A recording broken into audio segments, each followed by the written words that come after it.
All right. Well, welcome everybody. Hey, Steven, how's it going?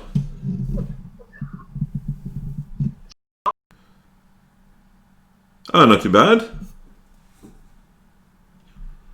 Not too shabby at all.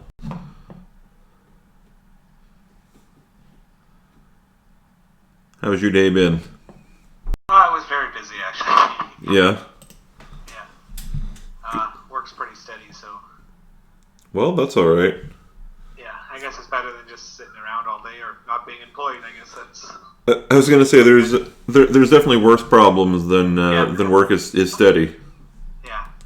I mean, I'm pretty stable. I fix Chinooks, so Nice. military needs to fly them. So Well, and they're old enough. They need lots of repairs.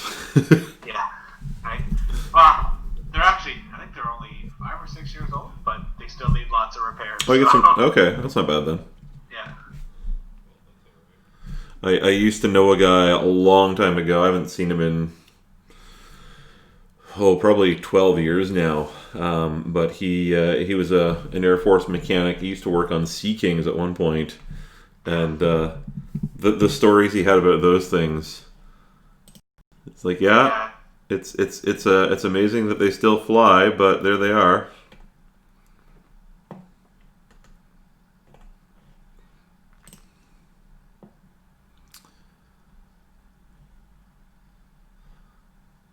Illusion?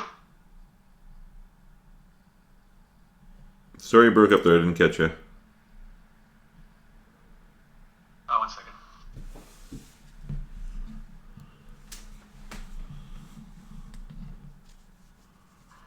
Yeah, there was a family that 3 generations. Hold on, I'm just switching the screen here.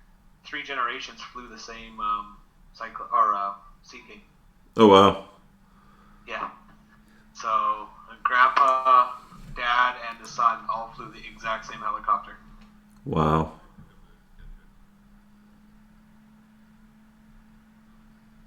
I'm not sure where Richard's at yet, but Yeah, he's supposed to be here, so I'll yell at him shortly here if we don't hear from him. But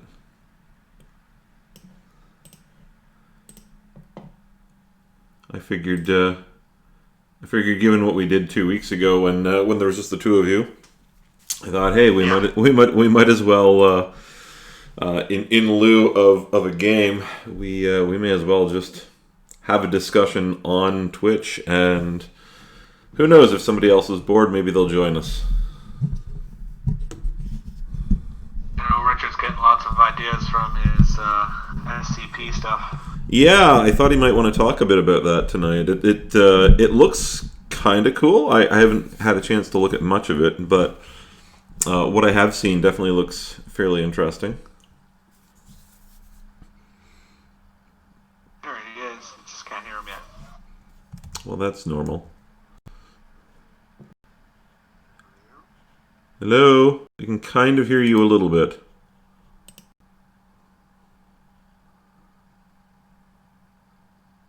Now I can't hear you at all.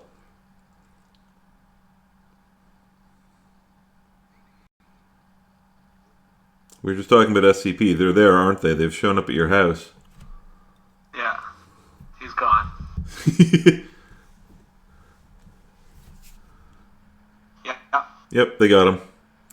they got him. Yep. So sadly, Richard will not be joining us. He is being incarcerated by Secure, Contain, and Protect. The details of which we'll never know because he was going to be our resident expert on the subject tonight. So good night, everybody. In a vault somewhere, locked away in the Right. middle of nowhere.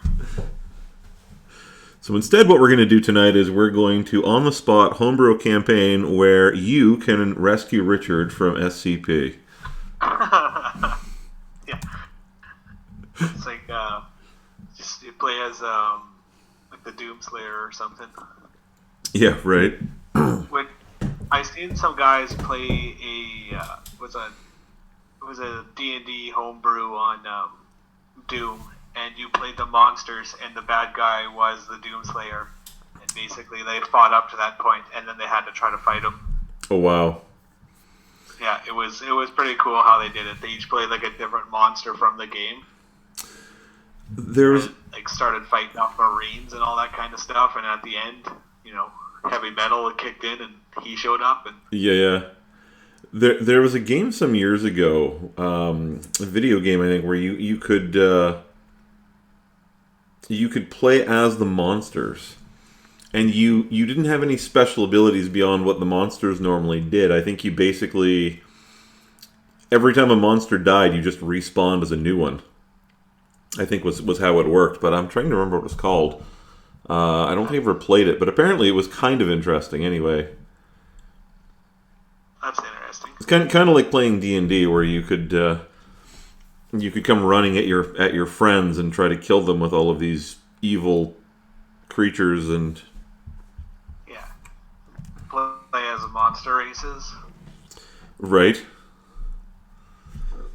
The monster races are pretty sweet, actually. I'm surprised I don't see more people begging to play as them.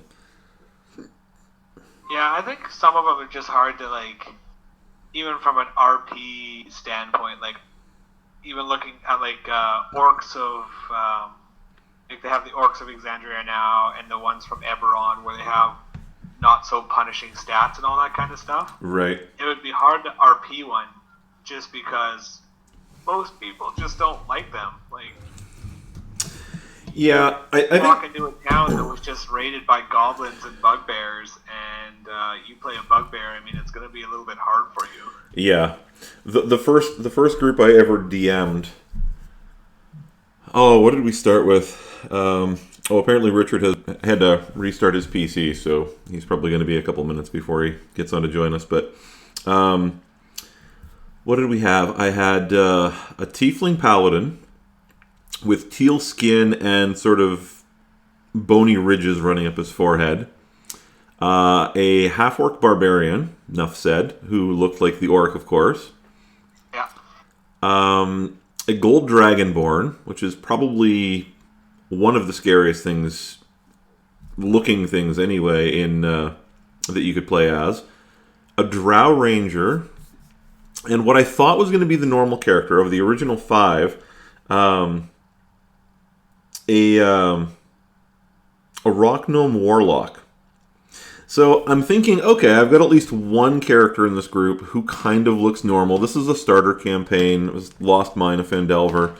And then I'm like, all right, so go around and describe your characters to me. And the guy who's running the gnome is like, yeah, I've got this like obsidian black skin with kind of little sparkles and reflects the light a little bit. And I'm like, great. So you guys are literally like the circus sideshows traveling around here. Like none of you, there's no one in this group who wouldn't terrify most townsfolk. I think I just picture the orc going into a shop or like a bar or something, trying to get a drink, and everyone running out because he goes in there like, just trying to like look for help or something like that, and everyone's panicked and drawing swords trying to fight him. Yeah. So because it was a starter campaign, and because I had at least, I think I had a couple people who'd played a bit. One guy who'd played quite a bit. One guy who DM'd that, according to everyone I spoke to who ever played in one of his campaigns, was the oddest and not necessarily an adversarial DM, just a really oddball one. One of the look how smart I am kind of DMs. Yeah. I still have a player who tells people about, having +4, twin +4 enchanted weapons by the time he was level 3. and I think it was a belt of cloud giant strength, I think.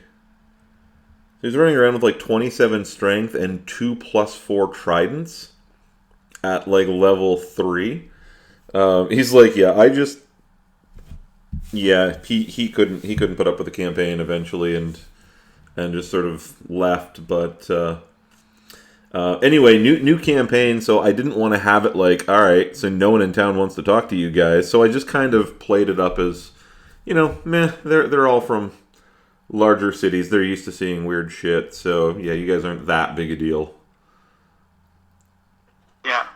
Uh, But every once in a while, they found somebody who was unconscious once, and one of them, I'm like, oh yeah, I'm gonna go wake him up.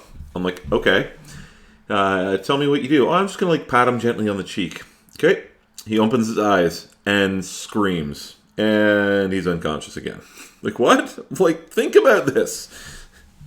A gold. You open your eyes and you see the face of a gold dragon staring back at you.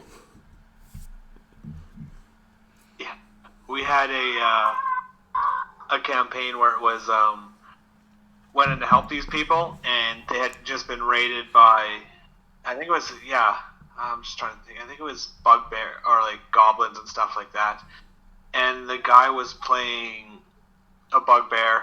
No, he was a hobgoblin. That's what it was. They had just been killed or raided by hobgoblins, and he went to wake up this wounded soldier who had just been fighting hobgoblins for like the last couple days, and shakes him and wakes him up. And of course, the guy panics, and the DM didn't realize it at first. He's like, "Huh? Actually, hold on a second. We're gonna go back." He's like, the guy panics and tries to fight you because he's already like wounded, and you're trying to like shake him to wake him up. And he ended up like having to kill the guy because, like, well, he's trying to fight me now because it just, I don't know, it's like people sometimes forget what the race it was, and it was a relatively new player, and that's what it was. He forgot what he was playing and didn't really click in, like, hey, shaking this guy awake might be a bad idea. Right. So they'd just been, like, the castle had just been ransacked by all these hobgoblins, and he goes in. I'm like, oh, I'll be the first one in and talk to all these people. Oh, well. What could go wrong? Yeah, it did not go well.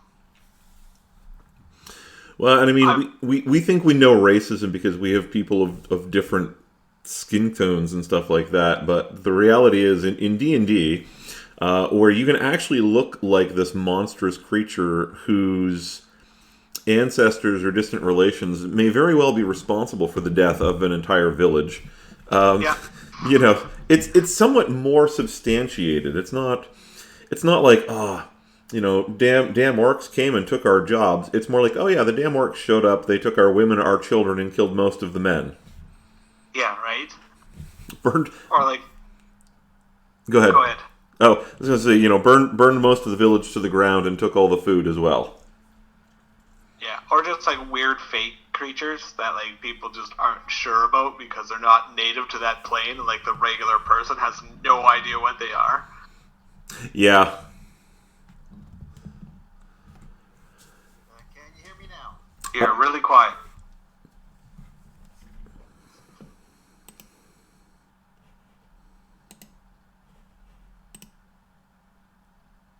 There, Richard? Yeah, 1 second. There are some cool races throughout the different books, like the Mythic Odysseys of Theros with the Leonon or the Lion people there and the Satyrs. Like, Yep. Yeah, and it's definitely cool seeing new races come in. I've been digging on Tasha's as I've had a chance to go through that. I've at least glanced over the Theros stuff. It's there's so much I don't see people play though, which I think is kind of tragic because I think a lot of people go for the stuff that looks obviously powerful rather than some of the stuff that I think has got a lot of sort of cool role play or really interesting traits, but they're not necessarily massively combat focused. yeah. That's like the Dragonborn from Wildmount. They have one of their abilities is when they get hit, they can use a reaction to attack back. Okay. It doesn't seem that powerful until you realize like that's just a free attack. When they get hit, they can immediately make that reaction back to hit whatever they are, right? And if that creature is already damaged, I mean, if you have like a barbarian or something, that's a lot of damage. For sure. Now, is it a Is it an unlimited reaction like the Cavalier Now, gets? It's just one. It's just a standard reaction, eh? it's a standard reaction, and I think it's once per long rest. I'm just trying to find it here. Oh, that's. I mean, it's still obviously it's powerful, but it's a one-off if it's at that point. Um, Actually, I have to grab the book. Oh, maybe not.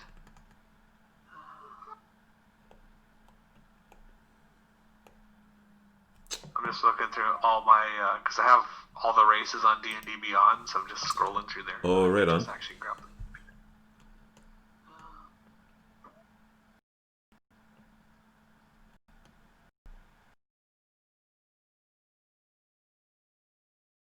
Oh, there we go.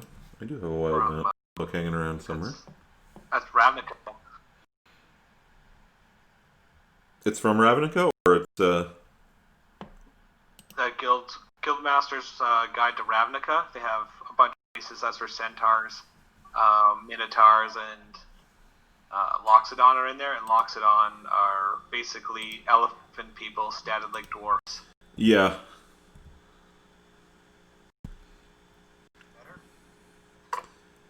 We can still barely hear you, Richard. I have no idea why. Oh, you just got a little bit louder. Yeah, it's like my microphone is really quiet for some reason. I don't know why. I'm gonna see if I. No, I can't turn you up any louder. Yeah, all my settings on my end are maxed. You have to put the microphone halfway down my throat to talk. Right. Yeah, I do have it here. The Explorer's Guide to Wildmount, Dragonborn variant Ravenite. And the trait is called Vengeful Assault. When you take damage from a creature in range of a weapon you are wielding, you can use your reaction to make an attack with the weapon against that creature. Once you use this trait, you can't do so again until you finish a short or long rest. So it's nice. I mean, it's a free attack. You know, possibly like 3 or 4 times a day, which is okay. But it's not. It's definitely one of those things where if you removed, if you made it more frequent, it would be way overpowered, especially at early levels. Yeah, I think the big thing for that variant of the race is they get dark vision. And that's the only way you really, well, minus tattoos from Tasha, that you can get Dragonborn with dark vision. Yeah. And they get 2 to strength and 1 to constitution instead of the charisma boost. But yeah, and dark vision. The other one, because there's 2 variants, they get more intelligent based, I believe. Yeah, 2 to intelligence and 1 to charisma, dark vision, and forceful presence. So when you make an intimidation or persuasion check with charisma, you can do so with advantage, and again once per short or long rest. So that's kind of cool. It's nice to see some variants for races like Dragonborn. Like there's what, like, off the top of my head, 6 different sub races for elves. You've got 13. There's 13. 13. Now is that for all the books? There's 13 variants of elves. Oh wow, that's kind of insane. I mean, it makes sense given the lore behind elves, but now does that count each of the different seasons of Eladrin, or is that like? Nope. Okay. That does not. Nope. That's. But I can believe it, unfortunately.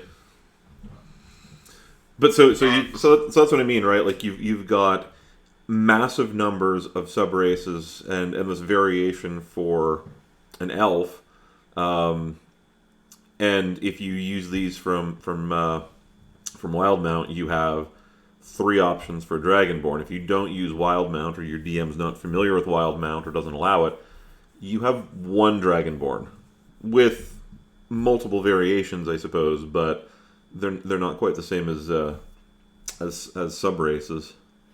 Yeah. And there's 10 variants of Tiefling alone too, right? So Yeah, you got a pile of Tieflings. So Am I a bit louder now? that is a little better. yeah, whatever you did seemed to I'll work. just scream into the microphone now. That's what I was hoping for. We were hoping when you were reloading, we were really hoping for like a death metal concert from your end. Yeah, it turns out that I was just whispering the whole time and I didn't realize. Oh, no, our ASMR session is later on, Richard. We're gonna do that at 11. Oh, okay, gotcha. So I don't understand that at all. As in, I do understand it, but I just don't understand it. I love hearing your. You know what ASMR reminds me of? You know when you're like sitting in a quiet room and someone's chewing and you can hear them? Yes. It's like, for some people, that makes them, not so stressed, I guess. For me, it makes me furious. Oh, similar, but I don't think if someone chewing. I think you ever have somebody who's like gnawing on their fingernails like 2 feet away beside you. I went to school with a guy who in the middle of class would start gnawing on his fingernails, and I don't care if you're a nail biter.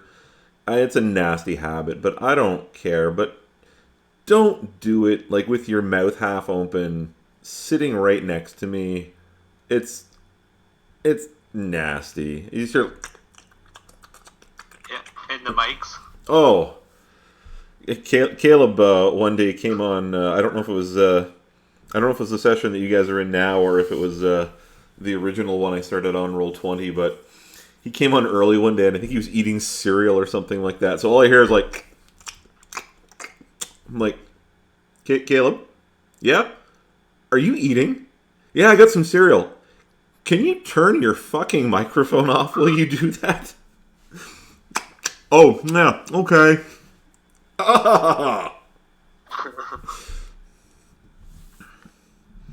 Yeah, That's funny. for me, that's not I'm going to say wars.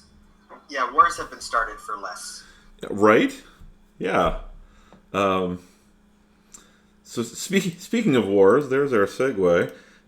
We are we're chatting on here tonight because we're down 2 players, and D&D with 2 players can be fun, but not when you're supposed to have 4 players. So, or even worse, when you're supposed to have 4 players carrying 5 characters. So, if anybody's tuning into us on Twitch or watching this later, we're just kind of doing what we normally do when we end up canceling a game, or what we've done a couple times instead of canceling a game, except we're streaming it this time. So. Richard, you had mentioned SCP a little while ago via text message with me. Did you want to? Now I know a little bit about SCP, and I think Stephen probably knows significantly more than I do. But do you want to fill us in on what SCP is? No, not really. Okay. Did you want to just? So I basically, I don't know, I'd say found out about it maybe only like a week ago. And it was by random happenstance on YouTube, since I spend too much time on there. There was a guy reviewing a video of what is they call it an MTF, a mobile task force, and it was called Operation Overlord. And I thought it was just some strange, like, kind of like military / horror, fan-made video. High quality, for sure, and definitely worth watching. But I read some comments because I was curious about it, and everyone kept talking about SCP stuff. And I kept seeing it come up, and I wanted to know what kind of, like, if this was based on a book or based on some kind of like legend or urban myth or whatever. So anyway, I started looking it up, and then I found SCP, and then I'm like, I don't know if this is like some weird conspiracy like theory online, like, these are the people who run the Illuminati. But then eventually I figured out that there's a website for it, and that it's where I suspected. I think it started on 4chan. And basically it's just a universe created by everybody that's involved. So basically anyone can go and create their own kind of stories in this universe. and most of the time they're created in the sense of like a file, like someone's reporting an event to a superior, or they're like a doctor and they're recording an anomaly. So it's not like as much of stories as your typical kind of novel. I haven't obviously read them all because there's like hundreds, if not thousands of them.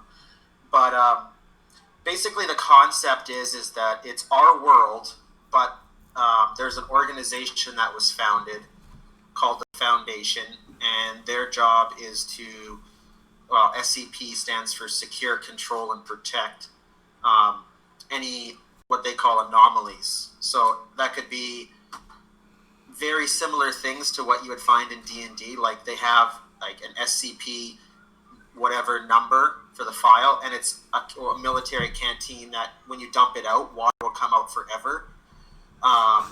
So it's kind of like, you have the jar in D&D that does a similar thing. Right. And then, but they're not necessarily just items. Sometimes they're events. So something happened that was anomalous, or something is anomalous, like a person or some entity. And then they have classifications for like, okay, how severe is this? Is this like a water canteen that keeps dumping out water is a fairly beneficial thing, potentially, and won't kill anybody. Hopefully not. All the way up to like Cthulhu-style god moments. I think from what I'm seeing, because I'm obviously no expert in it yet, but from what I'm seeing is it's basically X-Files and like Cthulhu mixed together. So it's got a lot of the cosmic horror, the whole like, we're all worthless ants on this planet that nobody cares about, and there's all these things in the universe that are, don't care about us either, and we're just trying to contend with it. And then a lot of them too are also slightly not as dark, I guess you could say. Like a lot of it is horror and the kind of a Cthulhu-style mythos of like cults and crazy entities that just kill everybody that goes near them, or like reality-bending stuff. Like they have something called the Cognito event, which is basically like something that you would witness with one of your senses that is so screwed up, like it shouldn't in our reality even exist. So just by witnessing it with like, say, sight or hearing will cause you to go crazy. So like a glyph on a wall would be like a Cognito anomaly, where like just by looking at the glyph, something terrible might happen to you. Like you might go crazy, or you might just vanish, or you might explode, or who knows, right? So there's kind of that like reality warping idea a lot to it.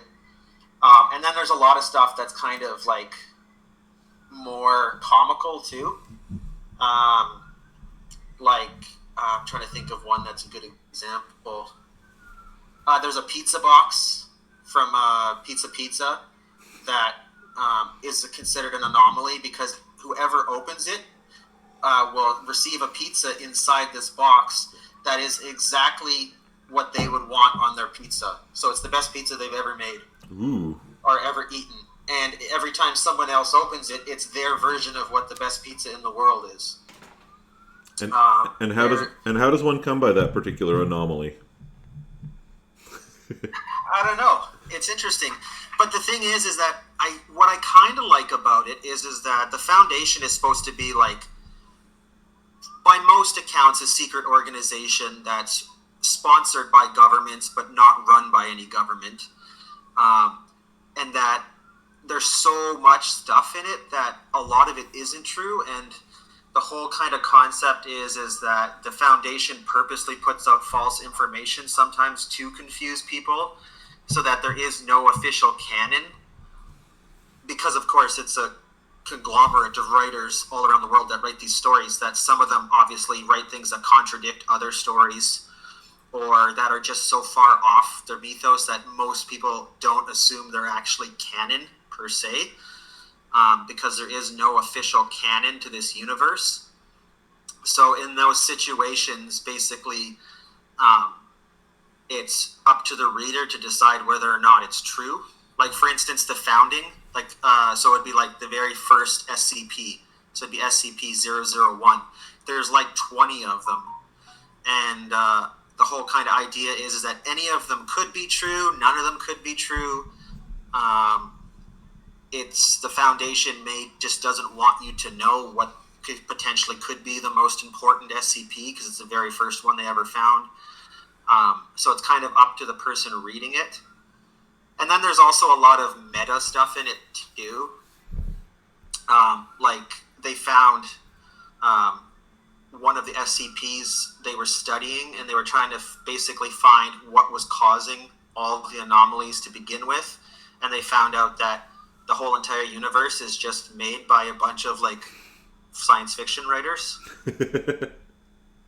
Nice. By studying the anomalies. And there's some interesting things too, like they have an actual anomaly that's just a stack of paper, and it records all the anomalies automatically, but they don't know if it's... So it's basically... I'm trying to think how to explain it. So basically every time a new anomaly comes up, you can turn the page and there's going to be a report already written on it, and then it's immediately found by someone in the world. So it's kind of like the concept of like their item is actually the website. So every time someone writes a new story on the website, it appears in the universe on this booklet of paper. Nice. And is immediately found because it's now canon information, right? Right. But I think, for me, I think the most interesting part is, although it borrows pretty heavily from common mythologies and kind of science fiction ideology stuff, there is still some pretty good original content, and they'll take a lot of your kind of like, say, Cthulhu style content and do something different with it.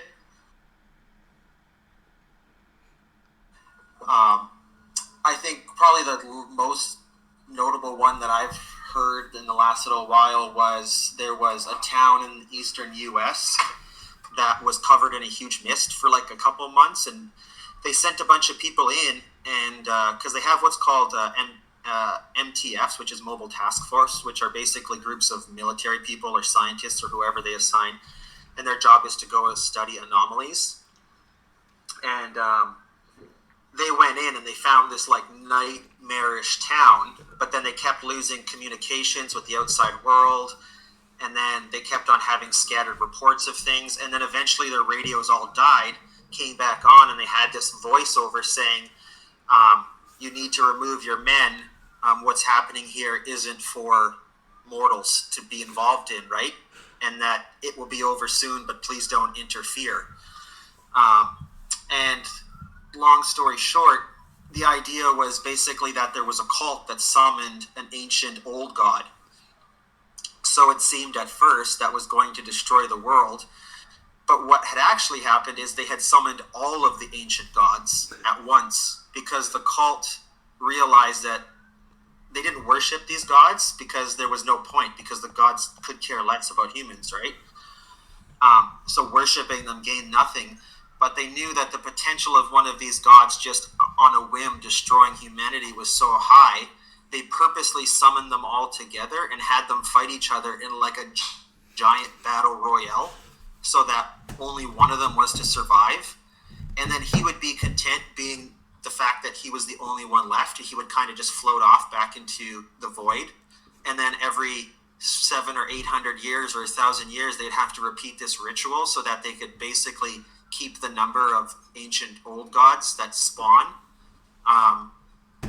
down to like a controllable number so that they would leave Earth alone. Okay.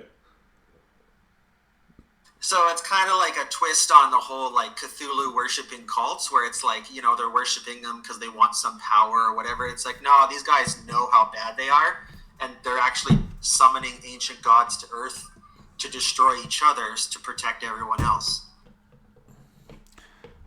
Well, there's definitely a lot of interesting elements that I've seen, and I mean, you've shared some stuff I haven't seen yet.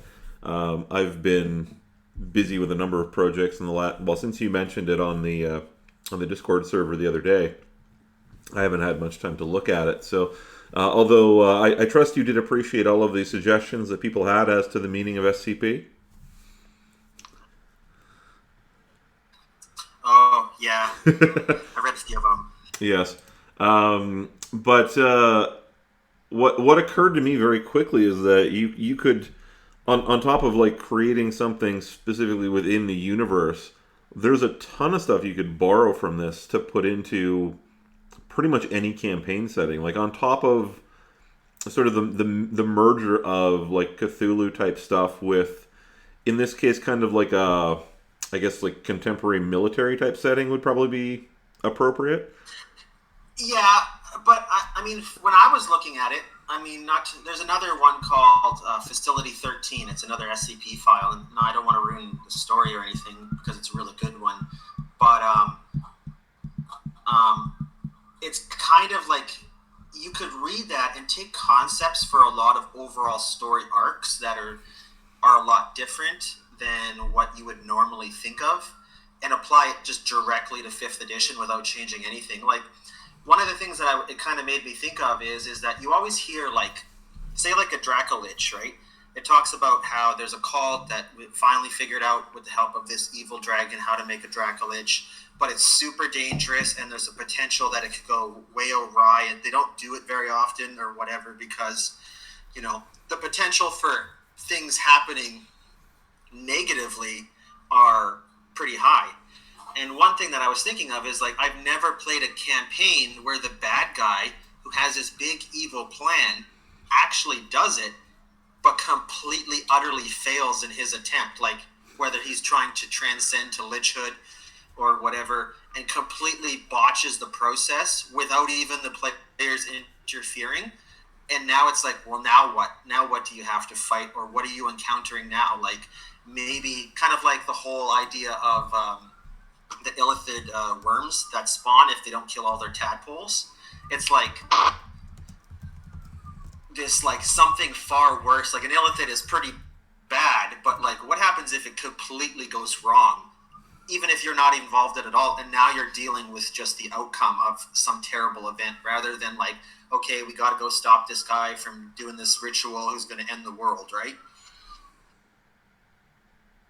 It's like, you know, well, what happens if you were trying to cast a super high-level spell that was going to destroy the world, but it didn't destroy the world because he screwed it up, and this is a different effect that it had, unbeknownst to anybody.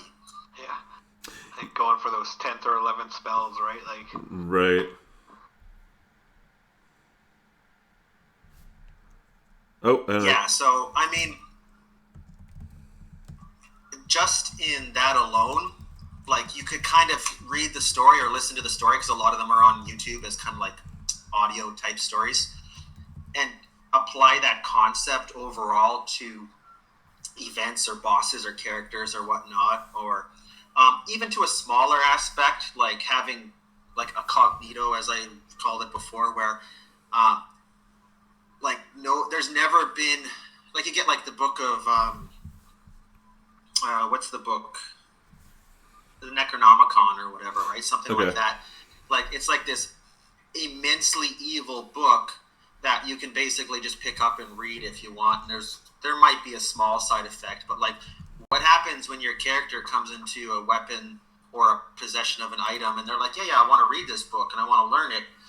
And it's like, oh, it might do some damage to your health or whatever. But it's like, what happens when it completely, utterly changes your character beyond what you can control, and now it's not even the same thing anymore, right? Right. I mean, I know that can be extreme for some people, but for a player that's played a lot of characters, and, you know, where you're not like, okay, who cares if I lose 50 life from interacting with an object? Like, for instance, with the mermaid, where it's like, okay, the mermaid kissed me and almost killed me, but it's like, in the end, it's like, worst happened is, you know, I would have died and I had to reroll a character. Like, that happens all the time, right? Right. But it's like, what happens if I pick up this item and maybe not right away, but over the course of a week, even a month, it completely, totally changes the entire aspect of my character through corrupting my mind or changing my stats, or, you know, giving me abilities that are potentially good and bad.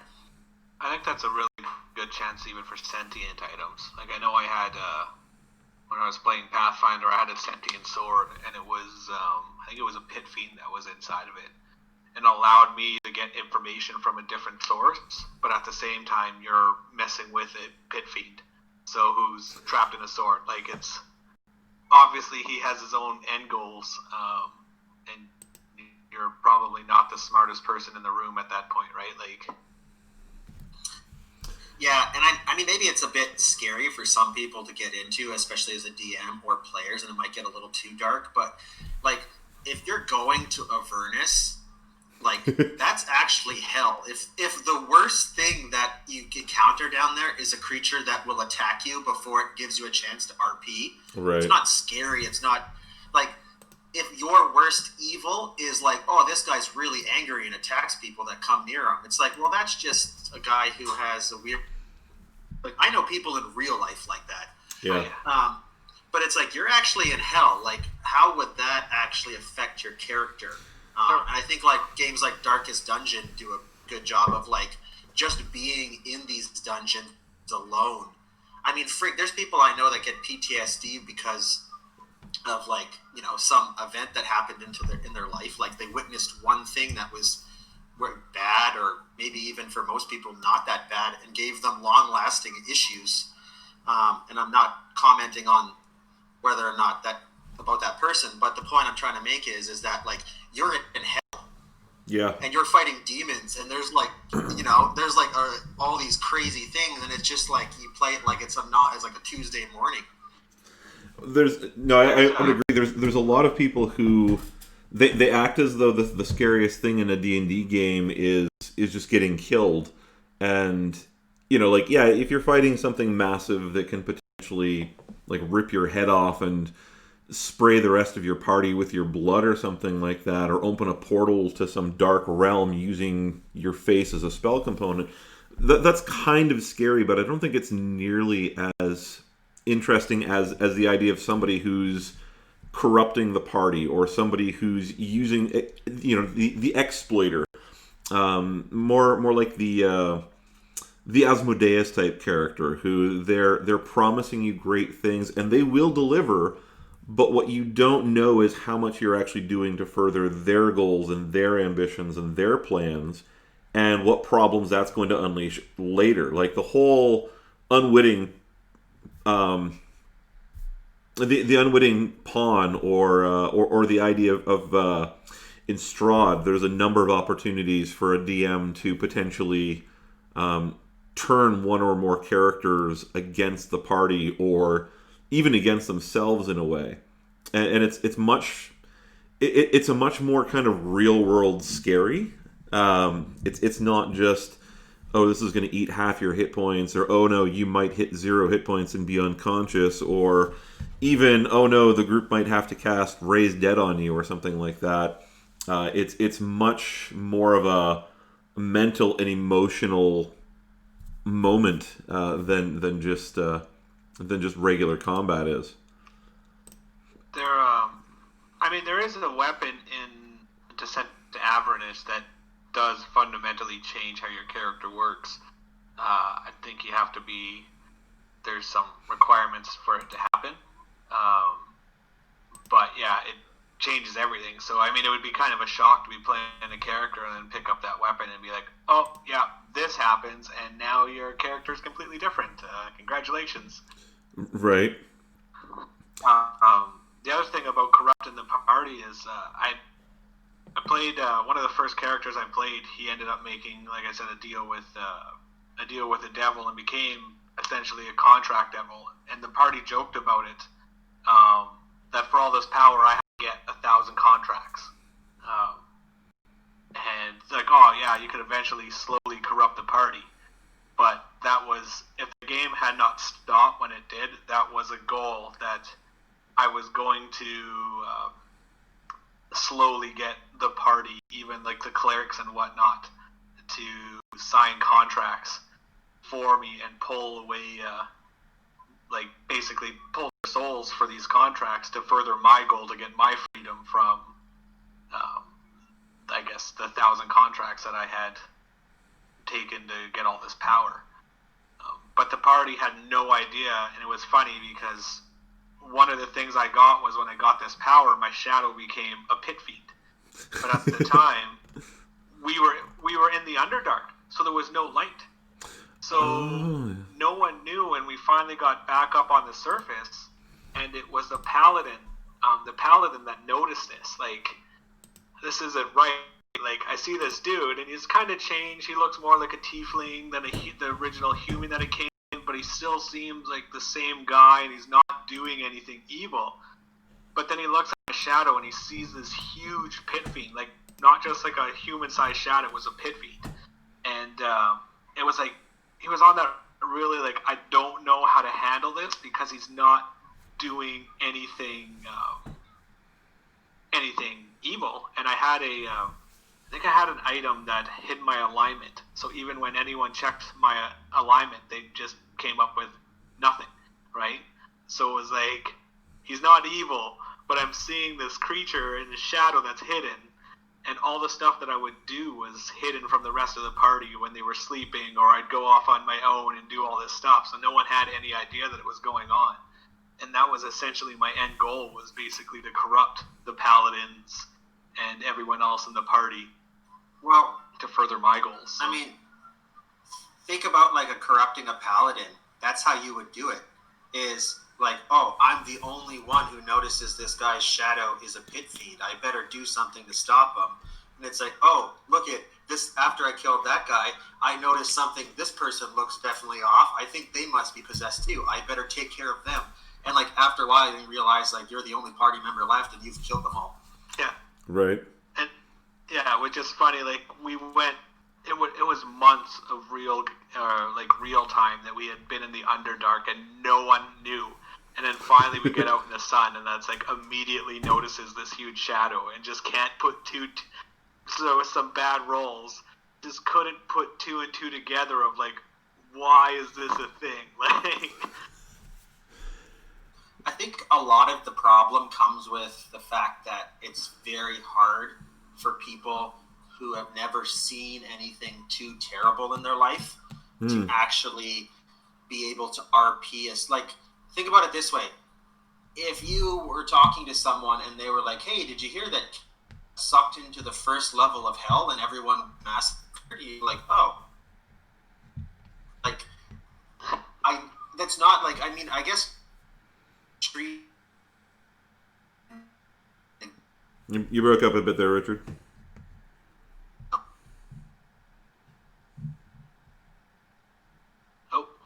Oh, I think he's down again. Yeah, I think that comes a lot back into also people not realizing in D&D that when you initially start, and like when I started as playing, was that I'm not the most powerful person on the planet. You go in with that opinion like, yep, well, I'm an adventurer, I'm stronger than everyone else, and I'm just going to plow my way through everyone and take whatever I want. And then you get introduced to a character that's actually way stronger than you, and you're like, oh, maybe I should dial back, my murder hoboing a little bit here. just a wee bit, maybe. Right, you go into the bar and you try to ransack, and it turns out that the person running the bar is actually like a retired war cleric who just got tired of adventuring and killing, and is like, well, let's get back into this. Right.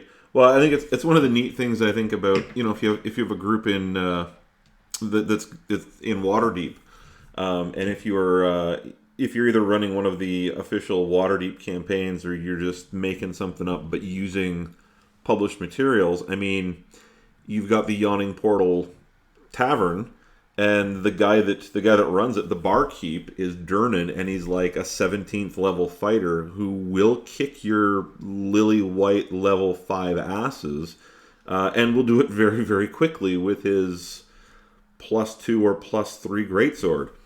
Yeah. So yeah, it's neat. Just along those lines, it's interesting sometimes to take an NPC and say, hey, yeah, the guy who owns this shop, he's got some interesting things, and the party's never going to stop and ask why this guy's got a collection of common and uncommon magic items, or why he has a very, very expensive +2 Warhammer for sale. They're not going to question that, but yeah, somebody decides they're going to start some shit, and yeah, you are a high-ranking cleric of Talos, not Talos, Tempest, before you retired, or there's definitely interesting things you can do that way. Mine was it was in Pathfinder, so the rolls will seem a little bit high when I say the numbers, but we went to the city, and basically it was just a gladiator city, and we went to this fight promoter who was like, take on anyone. He'd been in the city for everyone or ever, and everyone knew who he was. And me at the time, thinking that I was a big shot and whatnot, I rolled to intimidate him and to get more money and stuff like that. And I rolled a 36. Oh, wow. And I was immediately told by the DM, he looks at you and basically tells you to fuck off. Like, you're done. Like, didn't take it. And I was like, oh, that was a very, very high roll, and he's not intimidated at all. And then that night when we went and got a hotel, and we went to sleep, I woke up with a note on my pillow with like a dagger stuck through my pillow in this note, and picked it up and read it, and it said, like, I'll help you, but if you ever talk to me like that again, we're going to have more than just words. And I was like, yep, that guy is definitely way stronger than I am. Right. And one of the other characters, they followed him, and they found him in a restaurant, and he was eating, and it was the cleric, and she kind of did like a medicine check to figure out what he was eating, and then was just terrified and never told anyone what she found. And then after the campaign ended and we were talking about it, when she went in there and made that roll, she found he was eating humans. Like, he was eating human meat. Uh-huh. But, well, like, what is this dude? Like, he's been around in this city as long as anyone can ever remember. And then he's, like, super strong and eats people. And, like, what is going on with this guy? And the DM never told us, but it was definitely, like, this, that awakening of I am not the main person in this, like, God Slayer that I thought I was. Yeah, and it's, I think it's good to bring in that realization from time to time. I like, and I've kind of at times hinted towards this sort of thing with your group, but I like every once in a while to toss a group, even just a random encounter that's a bit above their punching level. I think it's good to recognize that, yes, you are player characters, but you are not de facto the most powerful things in D&D at any point in time. When you hit level 20 and you've got like 5 epic level boons to your name, which I don't think I even know anybody who's managed to get there in 5th edition. At that point, you're tremendously powerful. You're basically like a demigod. But there are still gods above you. There's always something potentially bigger that you're not just going to sit down and arm wrestle into submission. Or someone else, right? There's always a bigger fish. Yeah, exactly. Yeah.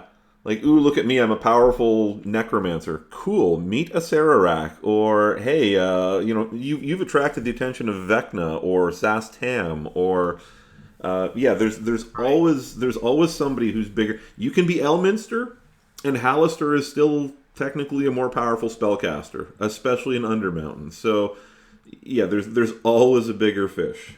That was the most important takeaway I got from watching the Star Wars prequels.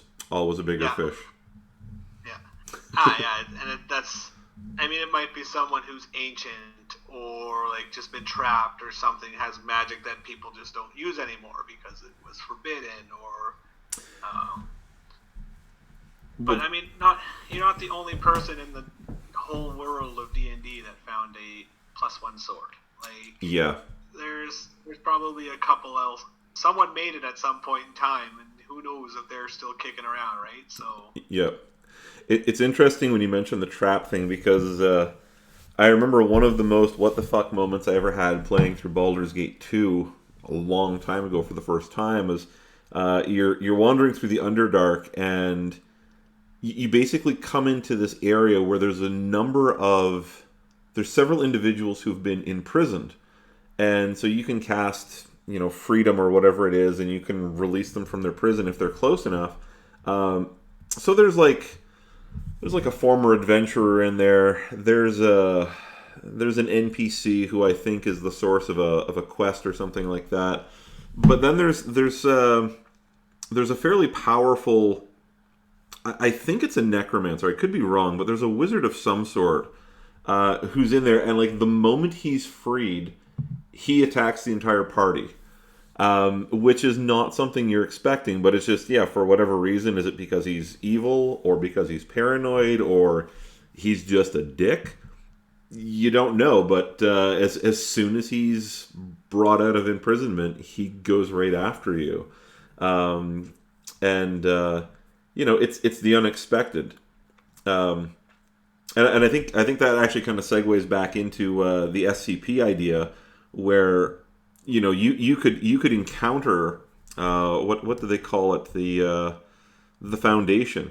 You could potentially work it in where you have the Foundation in a very early or very ancient incarnation in a regular sort of high fantasy D&D game, and instead of weird plagues, I mean, you could have powerful spells or magics.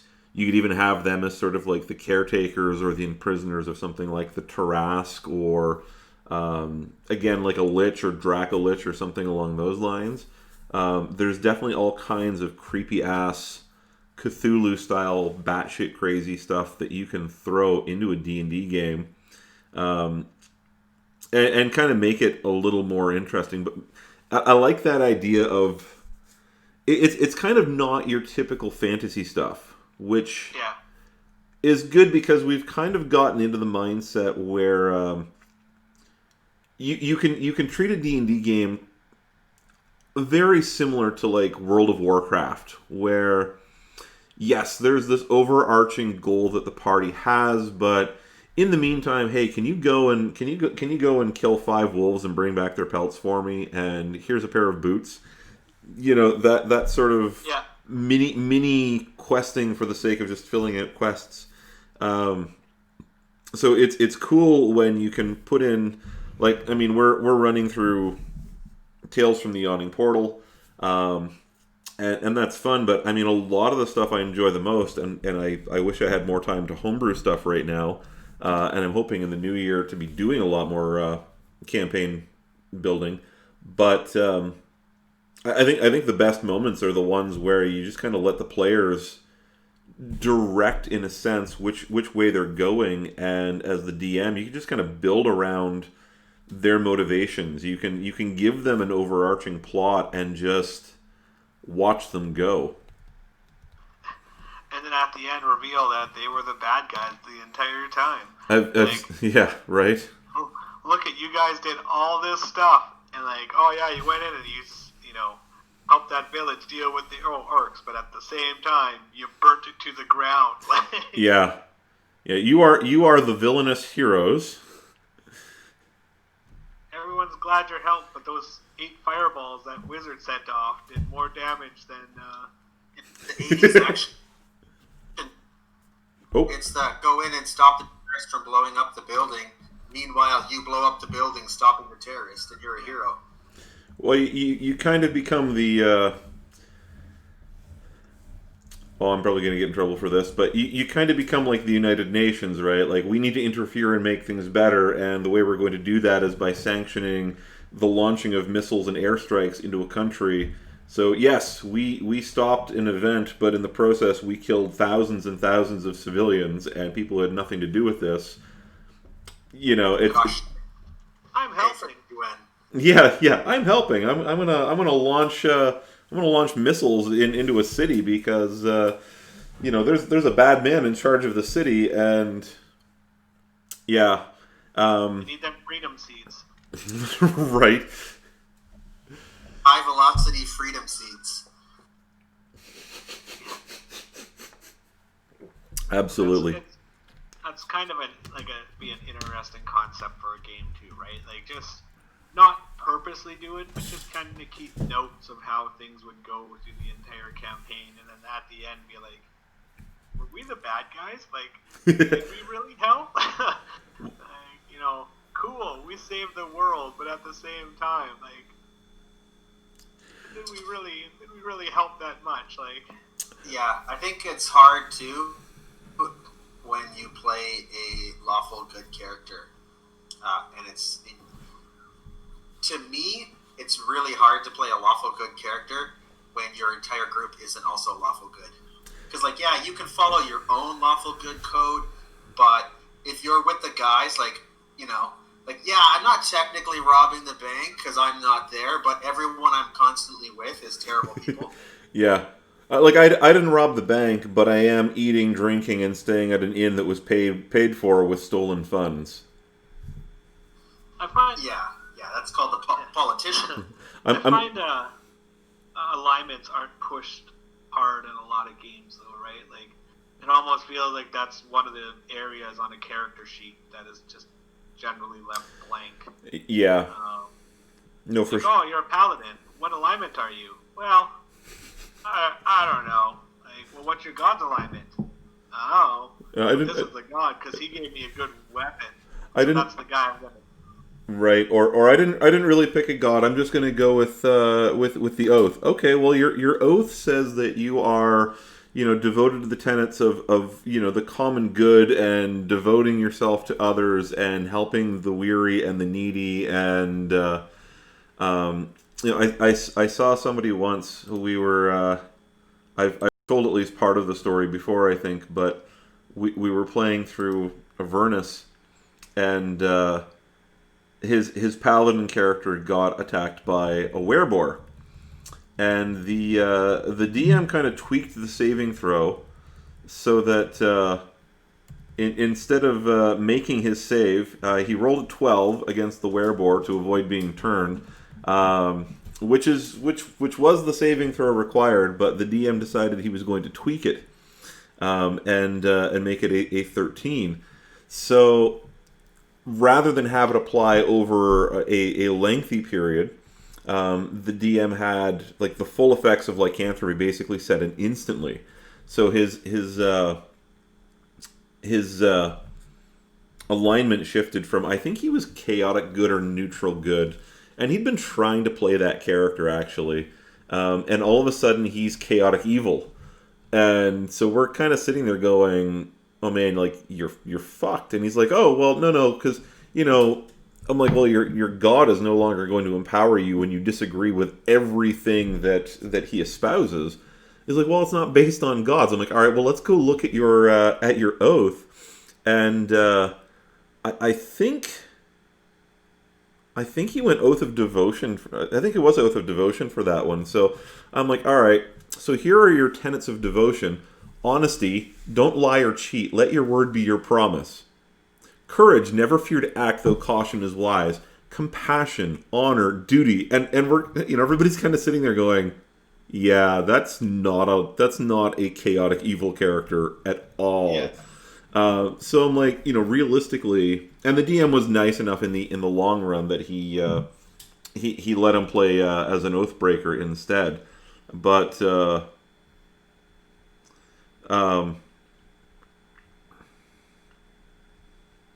Yeah, it's hard enough to find people that can play by the rules, much less RP though. So especially chaotic evil is really hard to do in a group setting. I think you have to be really because you get to that chaotic stupid where people just do things because they think like, oh, I'm chaotic neutral, I can go whatever I want, and then like, no, that's not what that is. There's actually, if you look, there's certain things like alignments will do and won't do. It just doesn't mean because I read the first one and it says I do what I want because I'm just chaotic, and that's the only one you read, not the rest of them. Yeah. Like, well, like, you picked what you want of that whole alignment, and now you just, like I said, play chaotic stupid. Yeah. No, I agree. I think there's a lot of people who tragically, I suppose, this is actually kind of frightening that a lot of people don't seem to understand the basic definitions of good and evil just in a D&D campaign. I don't think I have much hope in humanity. Like if you can't get it right in a D&D campaign, what does that say for the rest of life? But I think good is effectively like you put the interests of others before yourself. Neutral, from my perspective, is as a rule you kind of keep to yourself. Like you're not interested in, or rather, good. You're going to when you have your own ambitions, you are not going to do it at the expense of someone else. So, you're a good character. You want to get rich. Cool. We're going to set up a business, or I'm going to accept, rewards for doing things, or I'm going to serve others in order to come by my wealth, or I'm going to work hard for it. Neutral is kind of like, well, I'm going to do whatever I want, but I'm not going to harm people, but I'm also not necessarily going to help people. I might just go and do my own thing. And evil is literally like, I mean, again, evil's not necessarily stupid. Like lawful evil, cool, you're a lawyer or you're a politician. Yeah. Like you've determined you want the money and you don't care that it's coming at the expense of other people. You don't care about the suffering that may occur because of it. You're not just the businessman. You are the quintessentially evil businessman. You're the grumpy old man from What a Wonderful Life, or It's a Wonderful Life. Sorry, and but people don't tend to think about that. Like evil characters don't necessarily look evil to everybody else. Unless they're in your party and you're close enough to actually see what they do on a regular basis and make the associations that are there. Yeah. Well, that's like, devils are lawful evil, and they honor their contract, but they just don't tell you all the information, right? Like, yeah, I'll do this for you, but there's this loophole right here, and you're like, this, I want 1,000 gold. Or 100,000 gold. Perfect, you have it. But you never said where you wanted it. So now it's off in the middle of nowhere, or it lands on top of you and crushes you. It's like perfect. You got what you wanted, and I get what I want. So, but I had a friend who played. It was a true neutral character, and they were fighting. They were fighting a group of enemies, and the enemies were actually outnumbered, so it was all like fairness and stuff. She's like, well, I'm gonna help them out because this doesn't seem really fair that there's like 5 of us and 2 of them. So it was like, well, yeah, I'll heal them because this doesn't really seem fair. Yeah, I have a lot of people who want to play chaotic neutral, and I had one guy who. It was going to be the first campaign I'd ever played with him. I was running. I ended up not running the game at the store, but it was going to be a store game. And he came in, and we were writing him his character, and I said, "Okay, what's your alignment?" And he goes, "I was thinking chaotic neutral."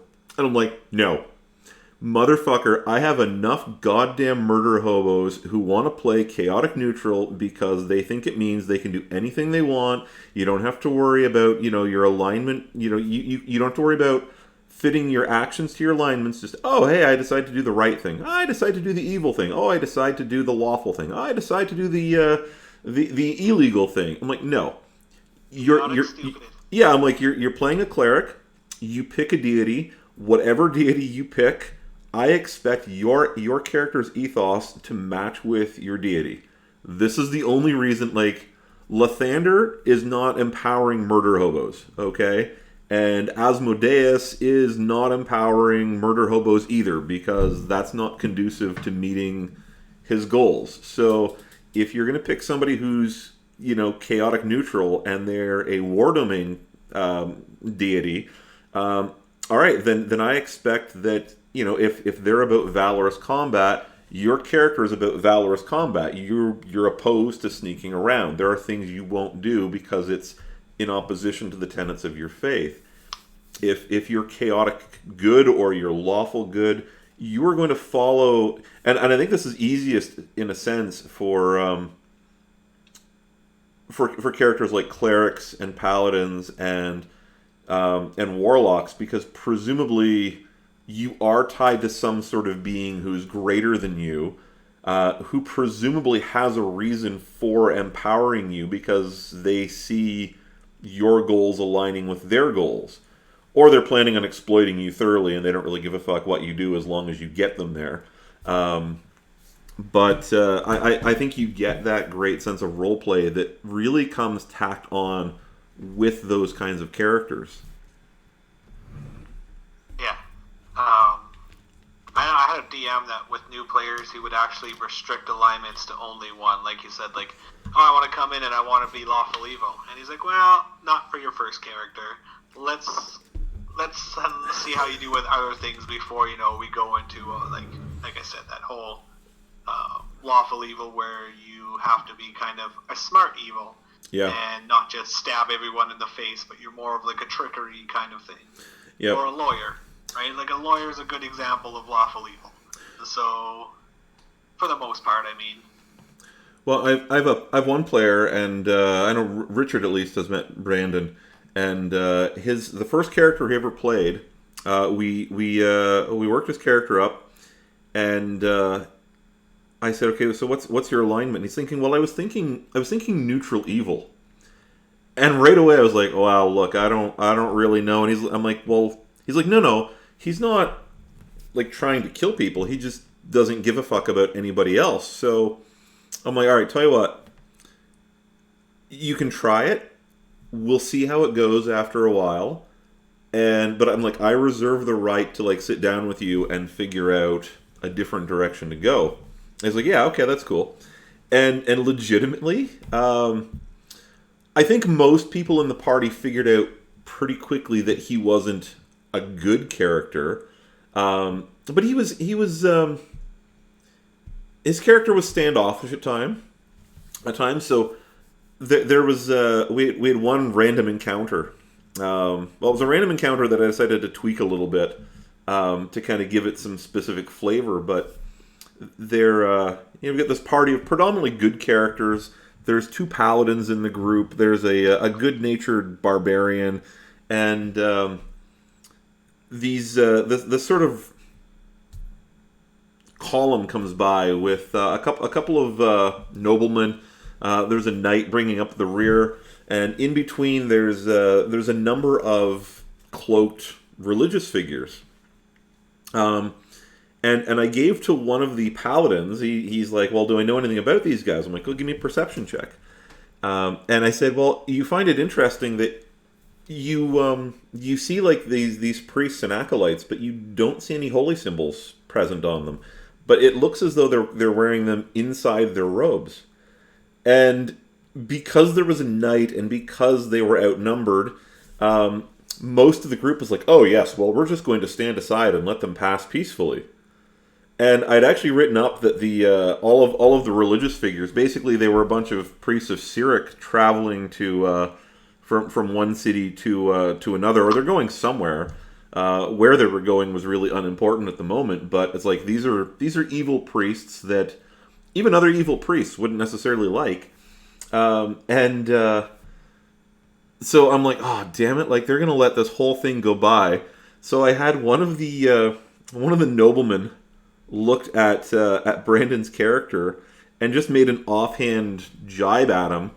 And next thing you know, he's like, "Yeah, I want to use Mage Hand to drop a rock on the back of his horse." I'm like, okay, and that's how the fight started. I looked at them afterwards, and I'm like, you've got this neutral good paladin who you notice something suspicious, and you're like, no, I'm just gonna let them go because I'm scared. And you've got this big, powerful half-orc barbarian, but you're just no. I'm just going to stand to the side and politely let them stand by. I'm like, what happened? What happened to having no respect for the rules of civilization and being raised by bears in the forest? And they were all like, and I'm like, this guy, he role-played his character because his character was a prick. And it's like, you made fun of him. he's going to make fun of you back. You make fun of him and turn your back, he's going to make your horse throw you off. That's his character. But he was a little standoffish. He was greedy. So didn't matter who killed the creature. He was always the first to try to get there and go through its pockets. And over time, other characters learned to watch him very closely. And but it was played well because he was an evil character. He wasn't charitable. He didn't really share. He was happy to let other people pay for the whole party, but he wouldn't, even though his character had like 4 times his body weight in gold or something by the time we ended up putting that campaign on hiatus. But he wasn't chaotic stupid in the terms of Ziba Shu or others. He does the right thing because it's the right thing for him, not because it's the right thing for anybody else. Yeah.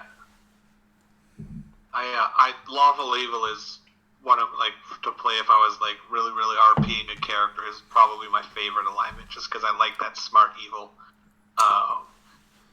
Lawful Good is weird just because generally you don't play with a good party. It's really hard to play a Lawful Good character when everyone else is just, like you said, murdering everything. It's like, well, do I kill the party now because they're all really bad, or does my character just leave? Like, I can't right deal with this because it's obviously wrong. But I don't want to, like, you don't want to play that Lawful Good that's just naive. Yeah. It was like, right? Lawful Good doesn't mean lawful nice. Yeah, you're not lawful stupid either. Yeah, you don't go to some of those places with Lawful Good characters and be like, oh, they're just be nice because they're lawful good. No, if you're evil, those guys will straight up murder you with, divine fury and be like, cool, it's another day, and away they go. They're not going to be like, oh, well, you should try to repent. Be all right. Nope, they're probably going to take you out. Right. But I think that's another alignment that I think is really confused on how to play too, is Lawful Good, because it ends up being that lawful, stupid kind of thing, where, like I've seen a lot of people do, where their paladins or whatnot are just very naive or, like I said, like not smart characters. Yeah. I don't really know if that's what that means at all, like for Lawful Good, but. Well, and again, it's like, how does my Lawful Good Paladin of Torm react while he's watching the chaotic neutral or chaotic evil or whatever? When you're watching a warlock or a sorcerer or somebody like that barbecue somebody who's an innocent or even being unnecessarily violent towards, you get into a bar fight and instead of throwing some punches, you immolate somebody's face. All right, what does the wizard cast Burning Hands as a 4th level spell slot in a response to a fight breaking out? The paladin is probably not completely pleased with this. At least logically, he's not. How do you respond when maybe you can justify the rogue breaking into the manor house of some evil person or nefarious person so you can make your way in. Maybe you can reconcile that a little bit as a necessary sort of law-breaking, a necessary crime, I suppose. But you're going to have barriers, and after a while, like, your conscience is going to wear on you. Yeah. Yeah. You would need a very, very strong group to be able to RP games like that, because, like you said, at what point would your lawful character, like Lawful Good character, be like, I can't be with you guys anymore. Like, this is not right. Like, I got a chaotic evil character here, and 5 feet away you have a Lawful Good paladin or cleric, and they're in the same adventuring party. Like, unless they're really good at RPing and are like, oops, I forgot to lay on hands you when you were really, really, really hurt, or that divine smite went a a little bit stray. Right. It'd be hard to find reasons why they would be together, unless it was that, like, I have to do this because the person we're going after is worse than you, and once we deal with that, then I'll deal with you. So, yeah. So I just want to take a break from that for 1 second. Remind me to come back to groups and kind of building a group, but I just want to... somebody in the chat just asked if we have any suggestions for a homemade DM screen. One, if you're a woodworker, I think you can find some videos on how to make one. Matt Mercer had one made by... I can't remember the name of the... Elderwood, I think it is. It might have been Elderwood. I can't remember if it was Elderwood or if it was... who's the one that makes the really nice gaming tables? It's Wormwood. Wormwood, thank you. Yeah, they also sponsor, or they give a lot of stuff to Critical Role. So yeah, so I think if you can actually find Wormwood's YouTube channel, and they actually have, I think, a video on them creating his DM screen. If you're looking for something customizable that's a little bit less construction intensive, there's a company called Stratagem that has a customizable DM screen that you can buy on Amazon. And it's basically a DM screen with page protectors built on the inside. So you can print off whatever you want and put in there. It's actually pretty neat. But I don't know. Either of you guys ever played with a homemade DM screen before? I don't normally. Maybe I shouldn't say that. I have. One thing that I would suggest, though, is what I did originally, especially when I first started DMing and had even less idea than what I do right now. There is if you Google Reddit, I'll see if I can get the actual link for it. There's a guy on Reddit who made, basically what they are is just PDFs of everything a DM would ever need to know, and I have them and I laminated them. I just Googled custom DM screens, and the first Reddit page that came up had a link to it. Okay. They're really high quality. I'll see if I can get the link and maybe leave it in the Discord or something. Nice. It's 3 double-sided pages, and it has, I have them right in front of me now. It has everything from encounter builders, difficulty calculators, prices of common items, what items do what damage, all the different conditions, giving you kind of advice or examples of DCs for all the different, say, dex checks and things like that, so you have a bit of an idea. But basically anything you would ever ask as a DM is on one of these pages. Nice. And I just printed them double-sided. Yeah, so he's just clarified in the chat. He says, I mainly wanted to know about information you use very often. I'm more of a digi-DM. I mainly use Google Docs.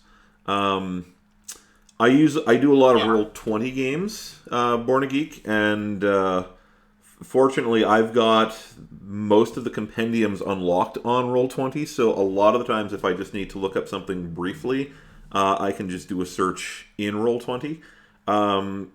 Before that, I memorized about 87% of the player's handbook, so that simplified a lot of stuff for me. Actually, the first thing I did, on top of getting just the standard DM screen, actually, give me a second, I'll dig out my player's handbook. But what I did was to tab abs. This is my version of the player's handbook. So I have tabs everywhere that basically just lets me quick reference things like a motherfucker. And I've sat in live games around a table where somebody has Googled up a rule or a spell description, and I found it faster. There's certain things. Encounter tables from Xanathar's Guide are usually my... If I haven't built a random encounter in advance, it's a good idea to have things like that bookmarked. things like general rules or information on spells and items that get used a lot. That's useful to have in a secondary document someplace. Google Docs, I think, is a great way if you're going digital. Again, depends on the platform you're using, I think. I don't know if you guys have anything that you'd want to add to that or not. No, because I mean the only real DM screen that I have is I bought an essentials kit, so I can. Okay. I want to run a game with my wife and eventually my children, so it comes with one. Yes. Other than that, I mean, mostly when we play, I have D&D Beyond up and that kind of stuff too. So I have books on there that I'm able to pull from, and I find that a lot of the rules and all the spells are already pre-built into those character sheets, so it makes things a little bit easier to do. And now they have an add-on for it too that actually works with Roll20, so you can click buttons on those character sheets and they'll roll in the Roll20, so nice. It does all the math and everything for you. As far as like in-person ones, the only ones I've really seen are ones built out of wood that just kind of fold up nice, like Matt Mercer's and whatnot. So yeah, I mean, I think if you don't, I think he's looking for digital stuff. But yeah, if you wanted to build something temporary, I mean, the essentials kit, it's basically cardstock. You could take a cardboard box and do something that is that is at least as good just by folding up some corrugated cardboard and printing stuff on the inside. But when it comes to stuff from the Dungeon Master's Guide that I usually need on the fly, I don't find there's really. Usually for me, about the only thing I end up looking up from the DMG is our loot tables.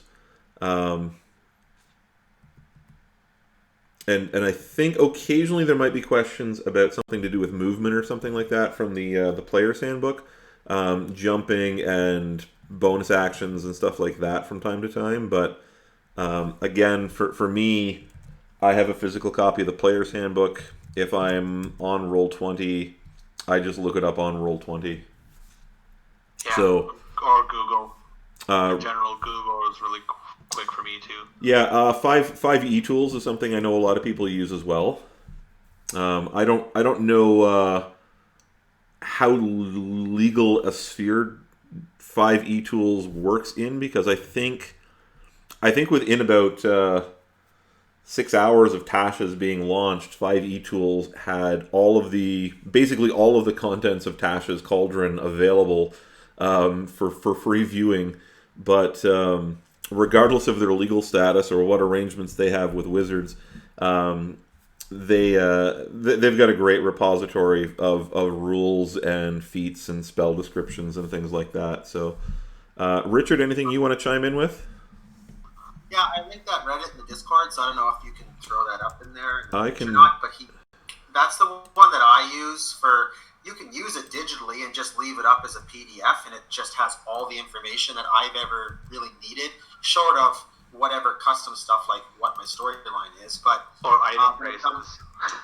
Yeah, item prices is a pain in the ass no matter what you do, because of the fact item prices vary significantly per game, because it depends on how much you give out gold. Like, you might have a DM who gives out thousands of gold, but also charges thousands for common items, or vice versa. Yeah. And it also depends on, are magic items rare? So if there's only a handful of magic items in the entire world, you're going to pay a lot, right? So that can vary so much that there's really nothing you can do besides try to have, like that DM screen that I have there has a common items.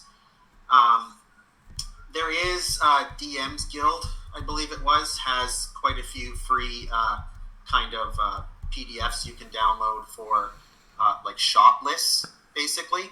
That's kind of what I use a lot of when it comes to items. I kind of find a shop list that has a lot of the main magical items that I would give out and a general price, and then kind of try to tailor that to my game as much as I can, just have a general idea. And that's probably, in my opinion, has always been the hardest thing about DMing a non-module game. Module games are easy because they basically tell you what to give. But if you're not following a module, controlling the flow of gold in items is super difficult. And also coming up with items that fit your team but don't overpower them or don't underpower them. That, I think, is something that you just have to practice a lot of through trial and error. Yeah. Because, like, you know what? Fatigue is always going to be the same in every game. This is what happens when you're fatigued. But a +1 sword is going to change significantly, right? So, that's just an experience thing that I think that everyone's going to screw up for a long time. I mean, I still do, and I've DM'd, I don't know, a few games now. Just don't give your level 5 character a staff, and you should be okay. Right.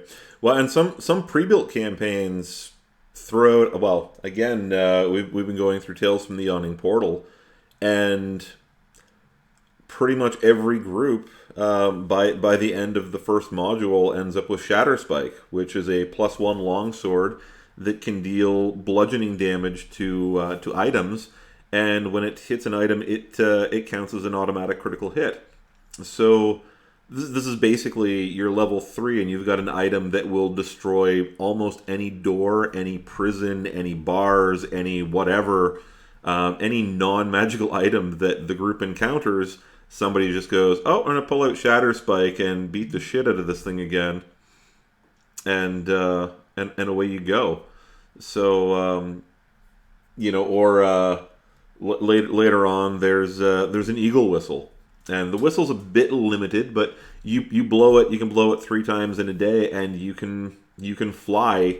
You get a fly speed equal to your walking speed, and you can use it for, I think it's a number of rounds equal to, it's like 5 times your Constitution modifier or something like that. So it's like, all right, there's an obvious trapped hallway in front of you.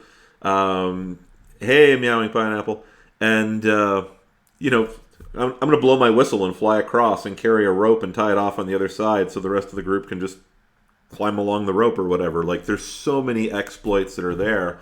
And I think, I don't mind things like that once in a while. I think you need to watch what you put in, and it's nice to see a group kind of brainstorm how to use an item. But when it's something that's just like, yeah, we're just going to bash it open again, that gets a little tired. Or you, as a DM, you start looking for ways to make your party's favorite tactic turn around and kill them. But yeah, I think I would agree with Richard, where when you're running a homebrew campaign, or you're running something that's a little out of the ordinary, you want to have your notes for your campaign, the rules that are going to be relevant.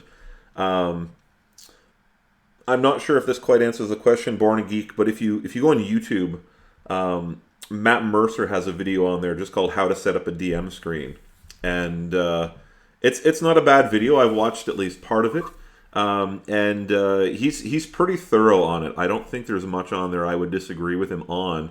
And I think at one point he's like, if there's any additional information that you're going to need to call up routinely, print it out and tape it up here. And I think the same thing goes for digital. If there's something that you want to do, something that's going to come up a lot. For me, there's certain spells.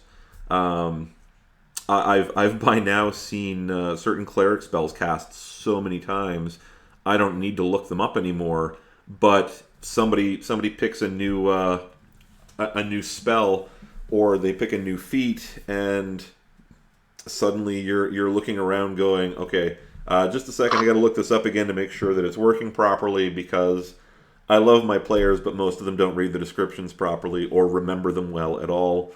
And yes, Meowing Pineapple, I'm looking at you when I say that. And I think Richard said that he dropped again, so hopefully we'll get him back in a moment. Oh, he is back. Good. One thing I would say, too, is whether you have a name generator online or just a piece of paper, is keeping a list of names. Yes. Well, and I don't know if you were in for it, Richard, but I just mentioned Matt Mercer's video on setting up a DM screen. Yeah, he mentions that in there. I believe He as well. mentions that like That's just have brilliant. he just keeps a list of here's a bunch of random names for dwarves, and when the party meets a dwarf, they get that name and he scratches it off the list so he doesn't use it Yeah. again. He also, Um, I've seen him like, cause I watch it pretty well every week. He also has like a baby name generator, and it's the funniest thing because some of the characters in there will just end up like with just completely normal names, yeah, and then like 5, 6 sessions down, they'll go back and see this, and he's like, "Who's this guy?" You see him flipping through his notes, trying to figure out who this dude is because it's like Bob, and he's like, "Who was Bob?" And he's just like trying to figure out like who this guy was in this town, like how many sessions ago. oh yeah, Yeah, you got to keep notes on NPCs for a while because guaranteed the one you forget about will be the one the group always wants to go back to buy all their stuff from now on. yeah. I use online baby name generators all the time.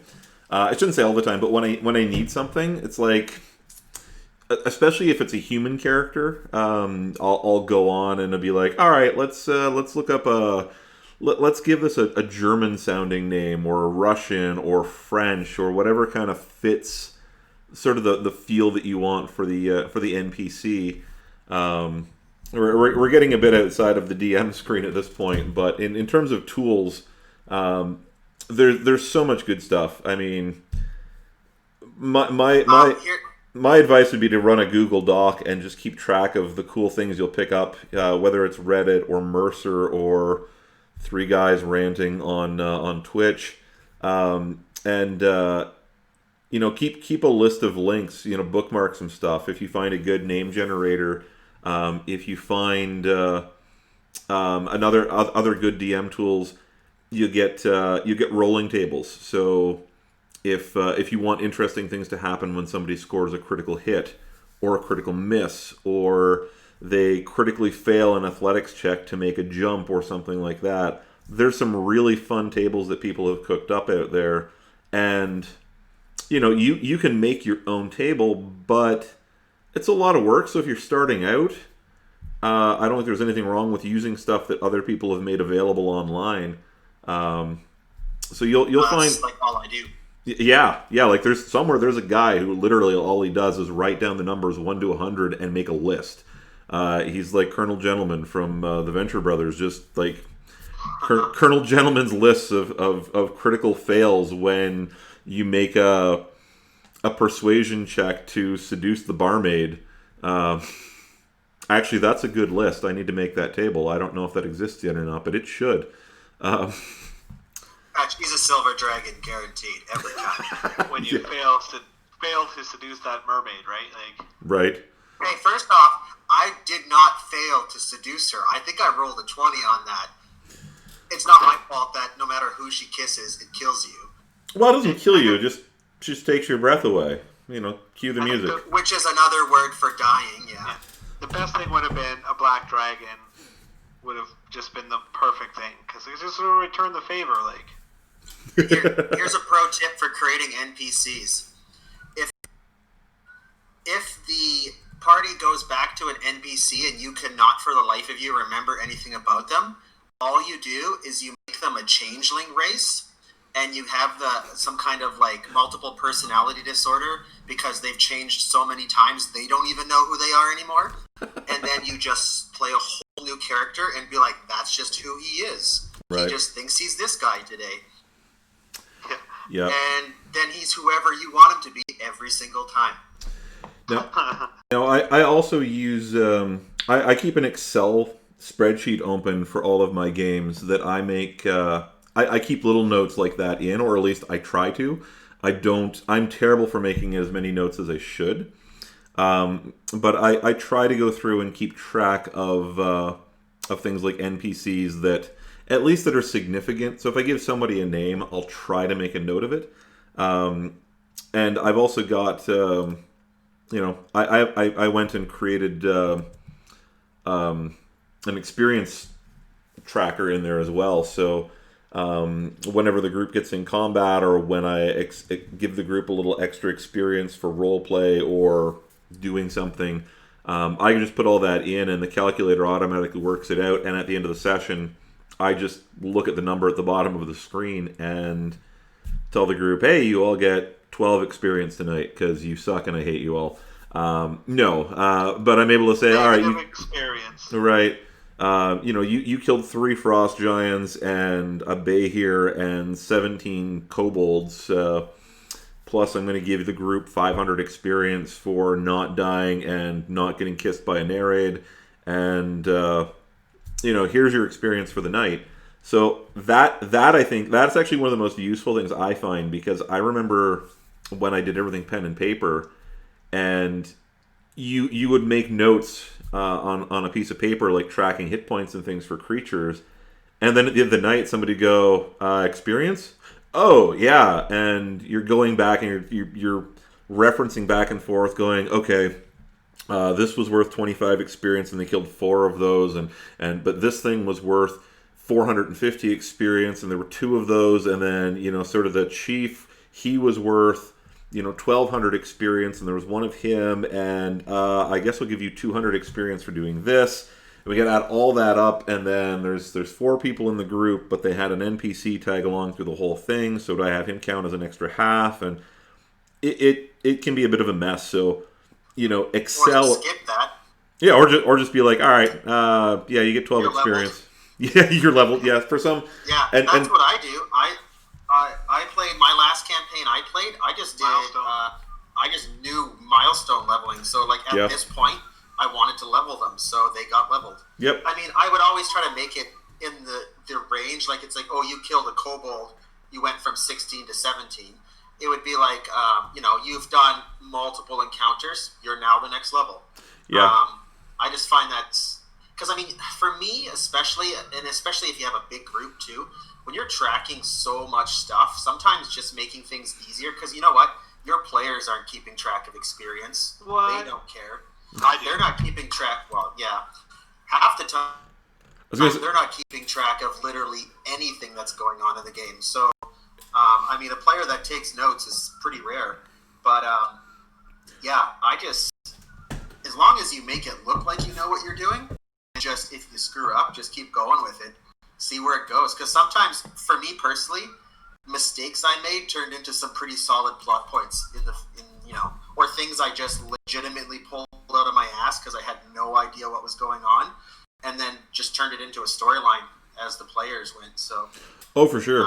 But yeah, with experience, I prefer milestone because of the fact that I don't think my players have ever cared. Oh, really? Either way. See, I find experience is like for me, experience is the one thing that I know my players actually do write down and keep track of. Experience and items, but it depends on the campaign as well. Like, there's some campaigns that are much better suited for milestone, and times where you're right.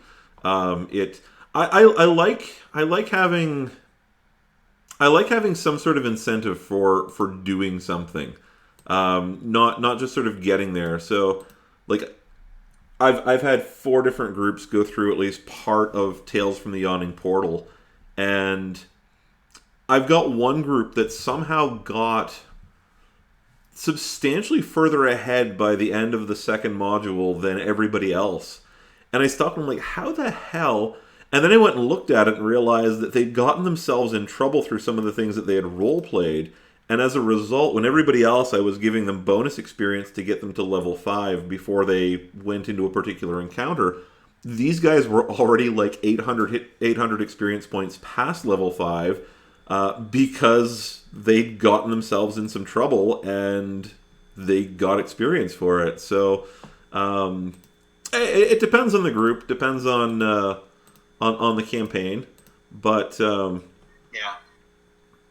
I would say, like, my group was heavy combat, so it was like I was planning at least 3 encounters every single session. Because if I did a game where it was just RP, they probably would have just all quit. Right. So it wasn't quite as big a deal because, it was always just going to be going from one fight to the next.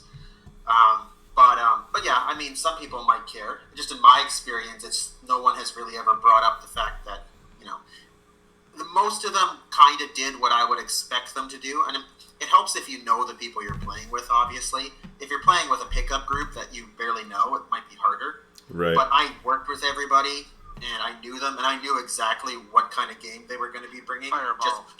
Yeah, like everything's getting fireballs, and we're setting up booby traps of our own. And I mean, when you play with 5 guys in the military, it's like, you know, everything is just how fast can we destroy and murder our way through this scenario. Right. So, I mean, and also the fact that, you know, they weren't afraid to pick fights with people who would constantly kill them, which was probably the hardest part about DMing them.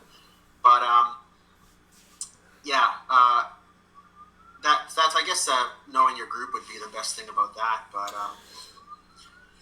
well, that's just how I prefer it, because, yeah, keeping track of experience can be a bit, or just make an arbitrary number, you know, who knows. Right. Well, and it does deal with the fact that different groups are some. It depends on how you award experience too, because I've known DMs who are like, nope, you didn't kill it, you don't get experience for it. I remember. Yeah, that's crap. The first DM I had for 5th edition, it was one of the first sessions I was in on, and the group had been running for a couple sessions already, but we were fighting. It was a group of 5 or 6 goblins, I think, and we'd killed most of them, and like the last 2 ran away. Well, we killed one of them just before he kind of left the map, and the other one managed to make it off the edge of the battle map that he'd drawn. He was like, he got away. So we're like, well, like, do we get it? He's like, nope, you didn't kill it, you don't get experience for it. I'm like, well, but, I mean, like, is he coming back with more? Because we kind of got rid of him anyway. Like, we did deal with him. But if you talked your way through something, you know, if you convinced a bugbear to piss off and leave you alone, no experience for that. So, which I've never done. I mean, from my perspective, if you talk your way past the guard, and then on the way back out, you get in a fight with him and you kill him, cool, you can get experience for the motherfucker twice. Yeah. You know, like, not very much of. Yeah, why not? If you talk your way out of an encounter and you beat it through RP, you defeated that encounter. You should get the experience for that encounter. Yeah, absolutely.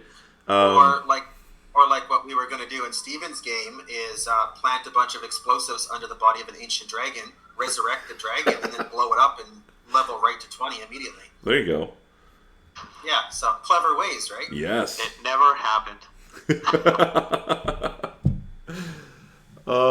Yeah. So on that actually kind of helps segue on your remarks on a bunch of military guys solving things in a particular way.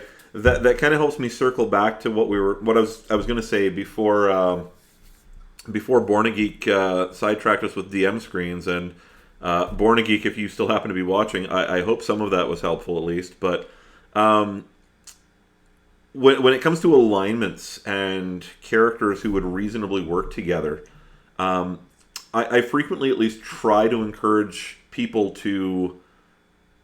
I like to do a session 0 for a campaign when I can. Like, let's sit down.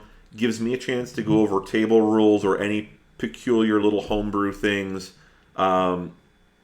Normally, I don't have an awful lot. Guys who've been in more than one of my games know that I typically hate the spell Goodberry.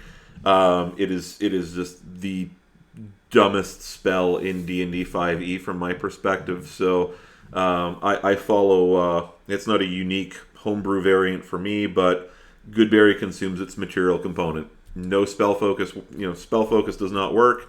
You need to find a branch of mistletoe, and you can cast it once. But it also gives players, I think, a chance to sit down and say, all right, what kind of group do we want to make?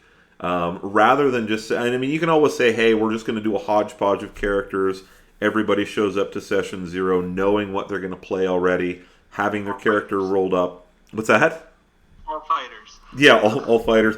Actually, I was chatting last night. I do just a DM chat on Wednesday nights now, and last night we were just reading through Tasha's and looking at the Artificer stuff. And honestly, I think a group of 4 Artificers could kick ass pretty well running through a lot of campaigns. But the same is true of a group of 4 or 5 or 6 of a lot of different classes at this Or point. clerics. Cleric would be, yeah, cleric is pretty serious actually at this point. Um, Paladins would do the same.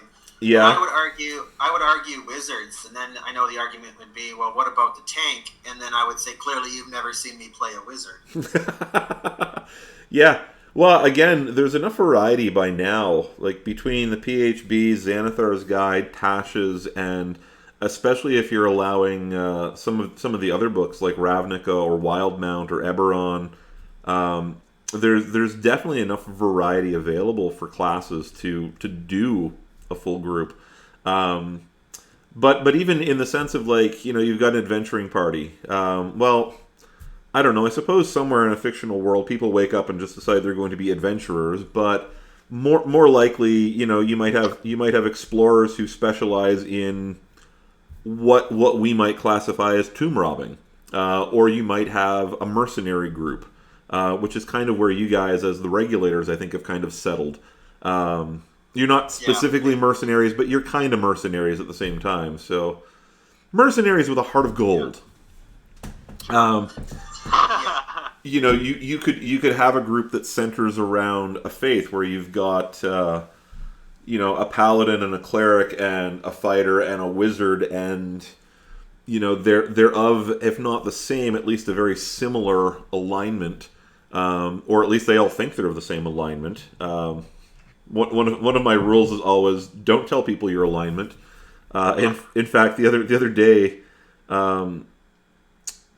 Sunday's game, one of my the characters found a sentient item that can only be attuned to by creatures of a certain alignment, and somebody picked it up, and I said, "Oh, what's your alignment?" Nope, don't answer that. And he's like, "I was gonna say." So I went and opened his character sheet, and I'm like, "Yeah, just you're finding it really hard to bond with this particular item," and so I told him, outside of that, what the reason for that was, and he was like, "Oh, okay." But you can have a cleric of Lathander and a paladin of Torm and a good aligned wizard, and logically they'd fit together. But most people don't. Well, first of all, I suppose maybe. Prior to COVID, I suppose people could meet at the bar, but most people don't just randomly meet at a tavern and get together. They meet through life circumstances, and there's a reason they decide to travel together. And I think it shuts down every start for every D&D game if you don't go in a tavern. Right? Yeah. Wait, you can do something other than start in a tavern?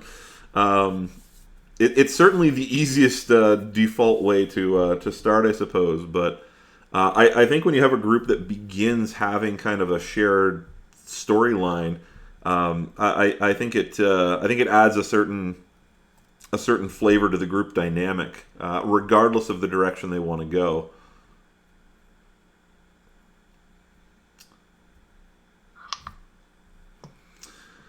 So, I don't know if there's anything else specifically you guys want to talk about, or we can just keep ranting. Lost my headset there. Actually, speaking on starting games and not in a tavern, one of the games I started to run was I had everyone wake up in prison. Nice. Through various means of being captured by orcs. They ended up in the same prison cell, and their main goal ended up being to escape. Nice. So that gave them a little bit more reason to work together than you just showed up in a tavern and you seen 4 other people and hey, let's go slay some dragons. Right. Yeah, there's a case to be made. I think it's is it Waterdeep Dragon Heist, I think, that starts with like the group is it is Dragon Heist, where you basically start out in the Yawning Portal, and Richard just texted me that he's got to head out. So thanks for joining us, Richard. You start out in the Yawning Portal Tavern, and your characters may or may not know each other yet, but basically things start crawling out of the well in the middle, and so combat breaks out, and next thing you know, your characters just sort of end up being pulled together a little bit, which isn't bad if you don't have something. But I think you can do the same thing where you're resting after your most recent adventure, or maybe you haven't even had an adventure together. You guys have met, gotten to know each other over a span of weeks or months, and you're getting ready to, you're looking for something to go and do, and you're chilling out, having a drink, and suddenly trolls start crawling out of the hole in the middle of your favorite watering hole. Yeah. But I think there's a lot of ways, I think, outside of the tavern to start games, and as they start bringing out more and more content for different realms and all that, that'll give more people, I'm not saying everyone starts in the tavern, but more ideas. Yeah. Personally, I'm really hoping for Spelljammer. I think there's a lot of people who, since the hoping for Spelljammer. Yeah, especially since the trailer came out for BG3, for sure. Yeah. Yeah, and I mean I've heard some people talk before that about wanting to see some Spelljammer stuff come back. There's a lot of stuff, and I know some of it right now is due to lawsuits with Wizards and Hasbro, but there's a lot of possibly being sold. Yeah, well, and yeah, that's kind of the result of a lot of it. But I mean, I would love to see some Dragonlance stuff come back out, and even I think even looking at some of the some of the old novel content for stories. I mean, if anybody has read, I mean, if you haven't read Dragonlance Chronicles and you consider yourself a fantasy fan, shame on you. Go. If you can't buy it, find it at a library somewhere. But there is an inn, but it's a very specific inn. It's a very specific town. It's not necessarily just a matter of, and I think that's something too. Is kind of if you're homebrewing, definitely it's worth, I think, taking the time to build up wherever you're starting a little bit more, so that you're not just starting in a random tavern or a random anywhere, but you know the barkeep, you know the guy who owns it, you know the barmaids, you know the patrons who are there all have names and personalities, because you can craft them a little bit. You can throw in some backstories, and I think that tends to lend a lot more flavor to any campaign to begin with. And if you want your players to role play, give them some role play, give them some reasons to role play. If you're just like, yep, you start in a tavern, fight breaks out, someone gives you a quest, yep, you go down there, you fight this, you kill this, you get this, you bring it back, you turn in the quest, you get another quest, you go here. I mean, if you're going to run it like a war game, or like basically, I was going to say Baldur's Gate, but if you're going to run it like Diablo 2, your players are going to play it like Diablo 2. Yeah. So I know, like I said, I was talking to Spelljammer when I wasn't really sure what it was, and then I started reading about it, and it was like, all right, I need to start like trying to work on a campaign about this, because then you get interesting ideas of like, okay, so your cleric and your paladin come from one world, and they get on the Spelljammer and end up in another one. Is their god going to be there, or are they going to have to, like, do they lose influence once they leave that sphere of the world? Right. And it's just things that I mean, most campaigns don't touch on that, so it's exciting for both the DM and the player to kind of be able to do that stuff. Yeah. As opposed, like you said, you get quest, go get loot, then get quest to get more money, to get more loot. Yeah, I would definitely like to see something come out. I'm kind of picturing something similar to Mordenkainen's Tome of Foes, but something that instead of having a lot of lore on elves and dwarves and things like that, something that gives us a lot more lore on sort of extra planar stuff. because right now, it's one thing if if you've either been playing D&D since, say, second edition or maybe third. I didn't do an awful lot with third and fourth, but if you've been around for a while, you may have physical materials for the elemental planes and the abyss and the underdark, and I mean there's a bit about the underdark that's out right now, mostly I think in Out of the Abyss, but in terms of a source book that's got information about Celestia and Pandemonium and all of these different planes and Sigil, this fantastic city that just sort of sits and functions as like a hub of planar transport. I mean, by the time your players get to level 15, what the hell are you doing on a regular basis anyway? Yeah. Like you're either puzzle solving on a regular basis, or at that point you're looking for powerful denizens of other planes to take on. And while there's And sorry, go ahead. Go ahead. Oh, and that's what I was going to say. I mean, at those levels, things stop becoming problems. Like once you get plane shift or teleport, like Yeah. or even resurrection. Like, oh well, you know what? I died. It's Tuesday. We'll just bring them back with a diamond, and away we go. Right. Or like, oh, we need to get to the other side of the world. Well, just have everyone, hold my hand. Here we go. Right. So yeah, you need to have bigger problems for these people to solve. Yeah. Going to other planes. And there's a lot of cool stuff. There's a lot of monsters and creatures that have been put out between the Monster Manual and Volos and Mordenkainen's, without getting into other specific settings. But the problem is, like, it's kind of awkward as a DM to just kind of write in all of these creatures from other planes and dimensions. But then when you're trying to accurately describe these other dimensions, there's nothing in 5th edition for them. So you're either digging up PDFs, you're either going to places like the Trove looking for PDFs of modules from 2nd and 3rd and 4th edition that mention these things, or you're going online and you're looking up like fandom pages, which sometimes have some good stuff and sometimes they're pretty half-assed put together. So I think it'd be cool to see some new setting materials, even if they're not full new campaign settings, just stuff on the planes, different realms, and that sort of thing. Yeah. And it's a matter of time. I mean, we've seen we've seen a printed stat block for Tiamat. We've seen a printed stat block for at least a diminished version of Auriel.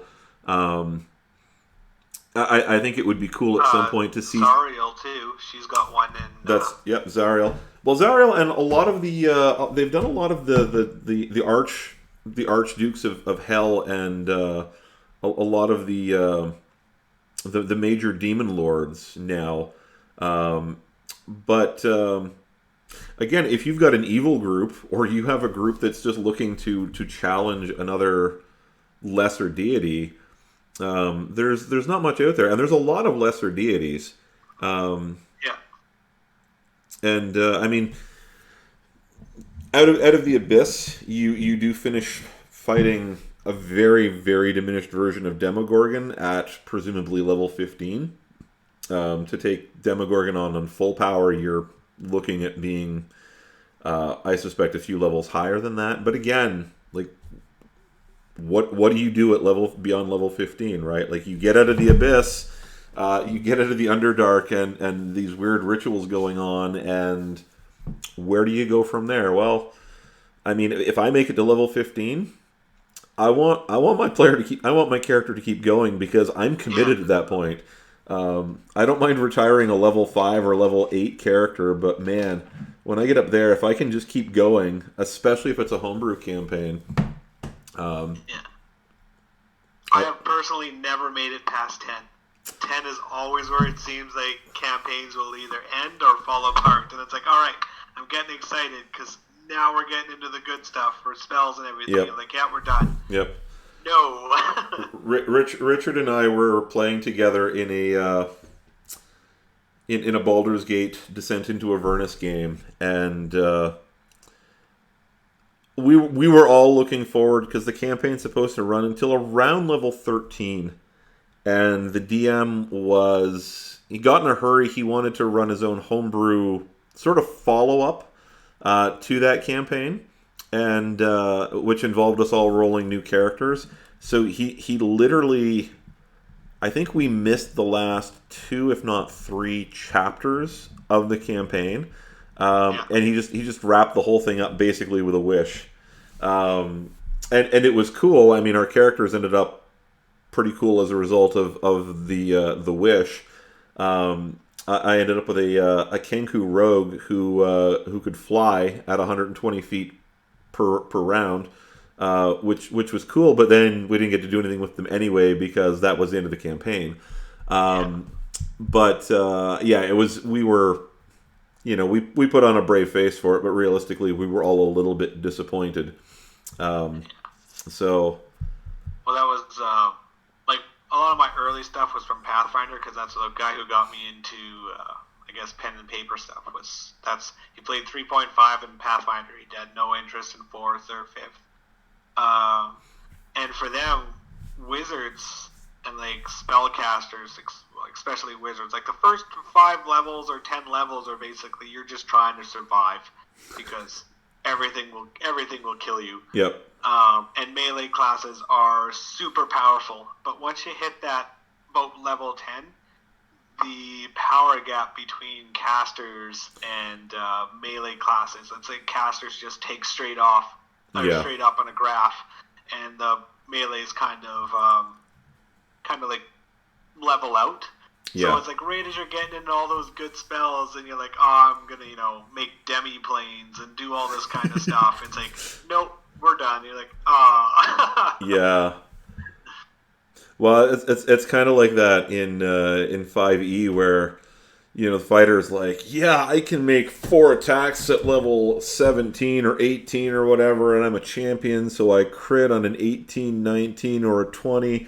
I can action surge like 3 times, and the wizard's like, that's cool. I can point my finger at that thing and banish it to another plane for 5 minutes, and or I can, I can disintegrate things, or I can kill everything around us with a single word, or I can teleport that to. I can take that evil creature and teleport it to Mount Celestio, where the inhabitants of the plane are going to rip it to shreds. So I think that's there's a wizard class subclass. I can't remember what book it's from, but it deals with learning names of devils, right? So I think that would be interesting. Is like. Because obviously once you learn their true names, you can do stuff. And I've seen it in games where people have used Gate to pull those creatures to fight other creatures. Right? So it's like, oh, well, this thing's a little bit too strong for us. So they gated in another creature to fight this thing. And then they ended up having to deal with both of them because it didn't quite go the way that they planned. Yeah, I've seen that. You definitely want to be careful when you're summoning devils and demons and things. Yeah. But yeah, you're right. Like it's just, and it sucks for the wizards and the casters because I don't think most games make it up to that level 20 point where you get to start doing all that kind of stuff. So, like I said, the first 5 levels for a wizard, I think, in anything are just trying not to die to a slight breeze. Yeah. Well, unless you play Richard's Muscle Wizard, but. Well, I have a wizard in one of my campaigns. The player carries, and he's kind of learned a little bit, but early on he had a hard time. I think really. He's the distracted player who he rolls up one character. He rolls up a wizard because he really wants to be able to cast Fireball, but then he decides that it would be really cool to try to stab something in the back and wishes that he'd rolled a rogue, but then wanders in the middle of a room full of enemies, wishing that maybe he could wear heavy armor.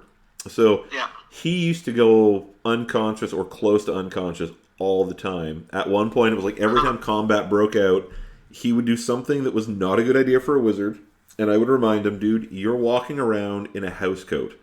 Like this is your armor. Literally, you are naked in a house coat, and when something stabs at you, like literally, your armor class reflects your ability to move out of the way. That's all it is. So, there's no defensive capabilities to what you're wearing whatsoever. And yeah, he spent a lot of time just learning to like, nope, I'm gonna run. Yeah. And you see the guys who are smart and they take the survival spells. They pick up Misty Step because, yeah, you're not going to hurt anything with it, but you will live considerably longer. I learned battlefield control spells. Hole, like creating mold earth or something that makes a hole in the middle of the ground. It's like, well, now it's going to take that guy 3 turns to get around, or Yep. like the fog clouds and everything, just so you can manipulate the battlefield, which is so much more useful than just a fireball. Like, yeah, it does a lot of damage, but when you can control the flow of the fight, Yeah. everything, you get out before and not lose all that life or blow your own people up. Yeah, there's a number of times when I've created a character to tag along with a group, basically just to, if I've got 3 players, whether somebody quit or just trying to get a game started, and I've got 3 waiting for a 4th, and I think the best, not jack of all trades, but I think the best supporting healing class you can pick, I think, is a druid, just because you've got so much for control. Yeah. You growth. You can cast entangle. You can like you said, you've got mold earth. You can shape all of these things, and while you're maintaining concentration on your entangle spell, which is catching. I think I used it on a room full of goblins once. And I mean like 24 goblins, and out of like 24 goblins, I think like 2 of them made the saving throw to not get snared by the thing.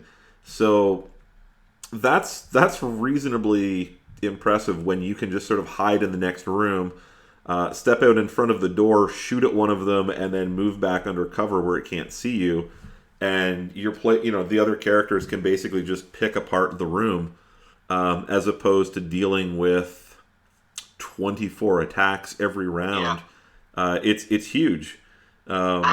And again, that ties into the idea of somebody, building a group that actually makes sense, because 4 fighters can be fun if you've got a plan for that. But you ever see there's 2 YouTube videos called 3 Tanks and a Healer? No, I haven't seen those ones. It's kind of making fun of World of Warcraft more than anything, but it's literally like 4 players inside an MMO who are trying to find a group, and they can't because they're all noobs. Nobody wants to play with them, so they end up putting a group together themselves. And the one guy's like, "This could never work. We're 3 tanks. We're not balanced for this. We need DPS. We need this. We need this. We need this." And so it's just, whatever you want to do with a group, think through what you would do as a group, because Yeah. make it make sense. And think outside the box for spells, I think, is another big thing. That comes with experience. I seen a guy. He was actually. It was a game I was running, and it was my old DM, and he used protection from evil, I believe it was, Okay. and stood in a doorway. So the creature on the other side of the door Yep. couldn't come through because it couldn't come in contact with him because he was protected from him. Yep.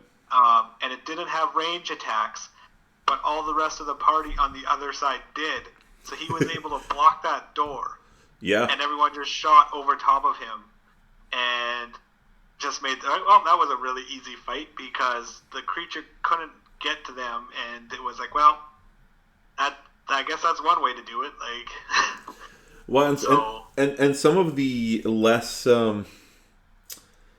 some of the less popular or maybe less intuitive builds for characters or subclasses to pick. Like, you pick that, and I'm thinking of somebody who's like an Oath of Redemption paladin that everybody looks at as like the weakling hippie paladin who doesn't like to hit things, but you can do a lot of other things in there. You can focus on defending other people. You can cast, you can do just that. You can make yourself into a barrier or a shield, and like it's not hitting things is important. If nobody's doing any damage to things, then yeah, you're not going to do well. But at the same time, there are other ways to be combat effective for sure. Yeah. And there's a lot of there's spells too that have RP stuff. Like that's one of the things I want to do with the Echo Knight that I eventually play is almost use a lot of that of his moves outside of combat because they just seem like they're almost more useful than for an RP purpose than they will be in combat. Like, yeah, it'll give him a lot of mobility around the field, but just imagine being able to make a shadow clone of yourself whenever you want during conversations and just, I'm going to steal something, but I'm going to talk to this guy, but at the same time, I'm going to make a clone beside me that's an object that's just going to grab what I need and then leave. And then I'll just teleport myself to it, and away I go. Like, so using spells for RP options and stuff like that is another thing that newer players miss. Or I think it's the Shadow Monk that gets the ability to like you can basically teleport yourself through shadows. Yeah, and that's super. Yeah, super it's cool. like I see that, and I mean I enjoyed. They called it a Shadow Dancer Rogue back in late 2nd edition, but it's like how many cool things can you do with that to just like. Can I see a shadow up ahead of me? Yes, you can. Cool. I'm going to disappear into this one, and like that's the ultimate assassin, basically. Like, I'm just going to run down this dark alley, and there's a little bit of light. Well, I'm going to skip that. So right. The dragon opens his mouth to bite you. Cool. Is there a shadow inside his mouth? Yeah. Cool, I'd like to try to stab him through the brain with my short sword. What? And he eats you. Yeah. Dex save? Yeah. No, you missed. There's actually a funny scene in the first season of Critical Role they end up teleporting inside the dragon and thinking, because he's like, I'm going to get inside of it and do this big cool thing, but Matt makes him roll for his knowledge of dragon anatomy. The anatomy of a dragon, and he ends up between the muscles in its shoulder and like the bone, so he's slowly getting crushed. And eventually, he kind of like cuts his way a little bit, and then to get out, and then puts an immovable rod inside the dragon as he gets out. Right, so the dragon is flying at this point, and then hits the immovable rod. It kind of stops and ends up tearing out like this huge section of him because the rod's not moving, but the dragon is. Yep. So it's like this really funny scene where these two guys are stuck inside of a dragon and like not where they wanted to be, but like in between organs and muscles, and they're like just being crushed trying to figure out how to deal with this. And I had a player who I have a player in a game, and his character has an immovable rod. And they were on a ship, and he's just he's in their quarters all by himself, and he's like, yeah, I wanna just like click my immovable rod, and I described how like basically within a few seconds his immovable rod is pressed up against the not only the back wall of the room, but how it's actually beginning to splinter. And he's like, I take it off. And I'm like, yeah, it doesn't move, but the ship is still moving at 8 knots or whatever it's doing. And that rod will tear a hole clean through that ship with the ability to lift like 8,000 pounds or something like that. So. Yeah. I'm just going to click this, and then the ship goes from underneath you, and you're just holding above the ocean, wondering what you're going to do. Like, well, it's like how to sink an enemy ship, right? Play a Triton, or a Sea Elf who can breathe air and water. Jump in front of the enemy ship, hold your breath underneath the water line, and click your movable rod in place. Wait for the ship to drive through it, and then pick it up on the other side again. Problem solved. Yeah. And little exploits like that, I love when people come up with those. Like, just... and unfortunately, the downside is that these days everybody just gets an item and goes on Reddit to find out how to use it. Or a bag of holding and a bunch of rocks.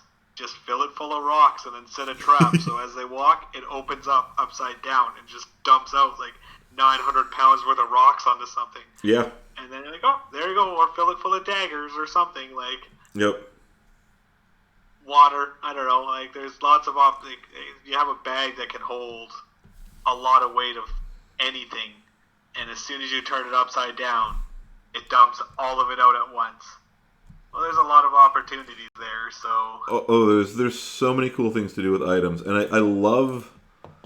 I love the common items that you look at and you're like, oh, there's nothing to, like, this is useless. You know, what could you possibly do with a cloak of billowing, or what could you do with this? and then, you know, somebody is just like, ooh, can I use this to do such and such? It's like, yes you can, because that's just fucking awesome. Yeah, also good to torture. Yeah, Meowing Pineapple says also good to torture people with. Yes, immovable rods are great for so many things. I'm trying to think of what the item was. I don't think it was. Hold on a second. It might have been Dust of Dryness or something else I had, and it was like just pellets that could just absorb a bunch of water. And it was like, what happens if I put this in someone's mouth? Like, it gets like 1,500 liters of water, and then it just in dust, and it's like, oh, now it's all there. Like, would they just explode? Like, right? Is this like, oh, okay, I have all this water in this little tiny bag in this magical item. What happens if I do this with it? And then, you know, you watch the DM panic a little bit, like, uh-oh. I gotta try to figure this out now. Right. You know, how many moments have you had where it's like, you want to do what? Oh, I've had lots of fun moments with players when they're like, oh, can I do such and such? You know, you can try. That's always my rule of thumb, is you can try to do just about anything. Whether or not you succeed is probably going to depend on the dice, but you can try almost anything. I had a player, I think it was the first session I had DM'd him. We'd played D&D together before, but it was the first session he played in of mine, and I basically brought two guys in. They were we were about to encounter a green dragon, a young green dragon, with a party of third level adventurers, and I felt like the group was in over their heads. So I kind of ran a little thing behind the scenes to bring these other two guys in, effectively just for the one fight. So the one guy's like, hey, he wanted to work on a mobility monk. Like, basically his whole thing was just moving really fast all the time. So human variant, mobility feat at first level to give him an extra 10 feet of movement speed and the other stuff that goes with that. And so the dragon lands on the ruins of this building. So he's like, well, I want to run over and just attack it. And I said, well, you know, he's on top of a building structure that's about 10 feet high, so how are you going to make an unarmed attack against a dragon? Or I think he had a short sword or something, but how are you going to attack this thing when he's, you know, the bottom of him is 10 feet off the ground? So he said, well, I want to, you know, can I run over and, like, jump and kick off the wall and then make an attack in midair at the dragon?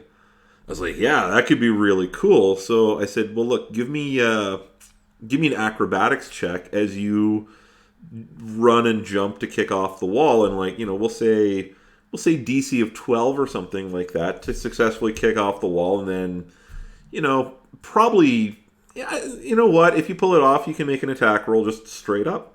I was like, okay.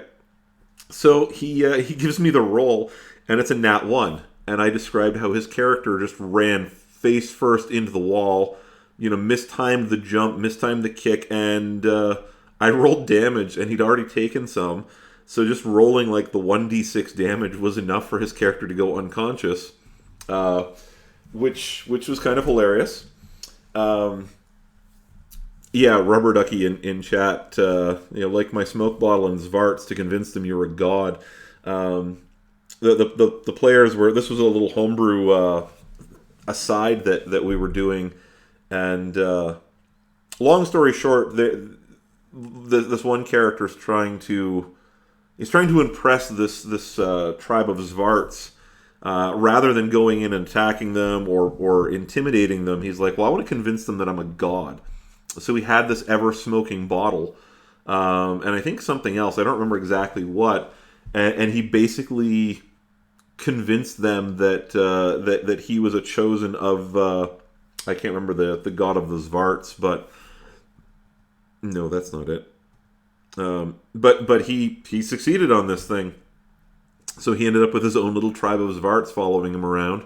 27 Zvarts in total, I think. Rubber Ducky. It was quite a few anyway, but yeah, there's a lot of oddball things that my players have done over the last few years. That's awesome. Yep. And I look forward to seeing them do more. Yeah, now they'll listen and they'll be like, oh, that's a really good idea.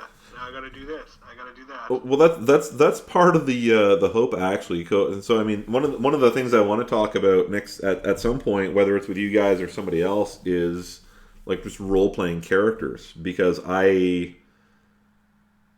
ethereal armor.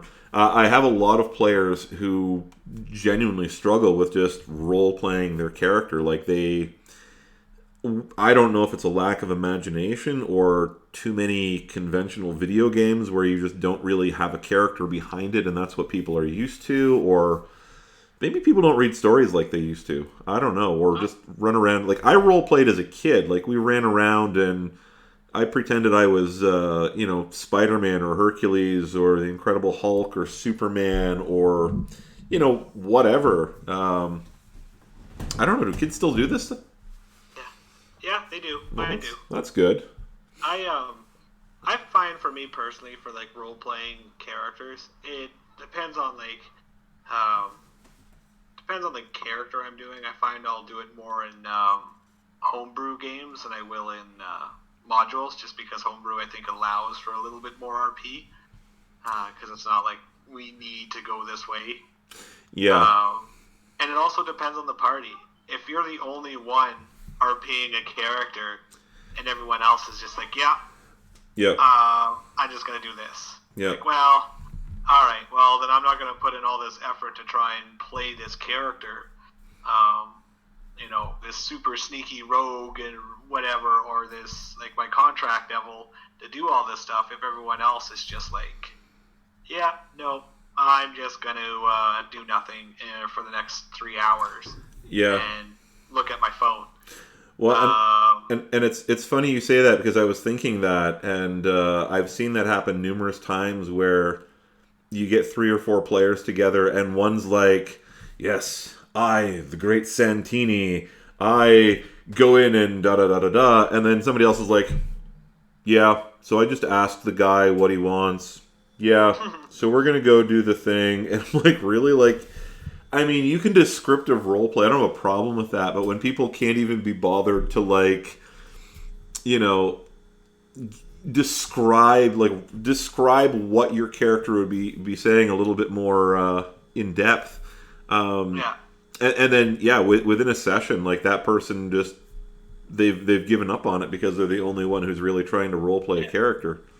I found a lot of the games that I started playing was I always ended up being the leader character, regardless if I'm going to play a character that's just going to sit back and kind of see where the party goes, and then I'll adjust to that, because trying to get them more into RPing, and it's like, all right, well, what are you going to do next? And they're like, I don't know, Steve, what do you want to do?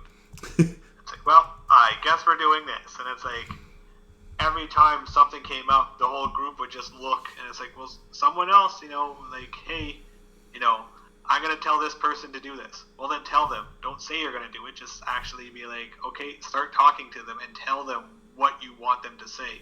Yeah. I mean, unless it's a huge thing that the DM put out, and it's like, I tell them that because I'm not going to repeat the 15 minutes of, lore that he just dropped. Right.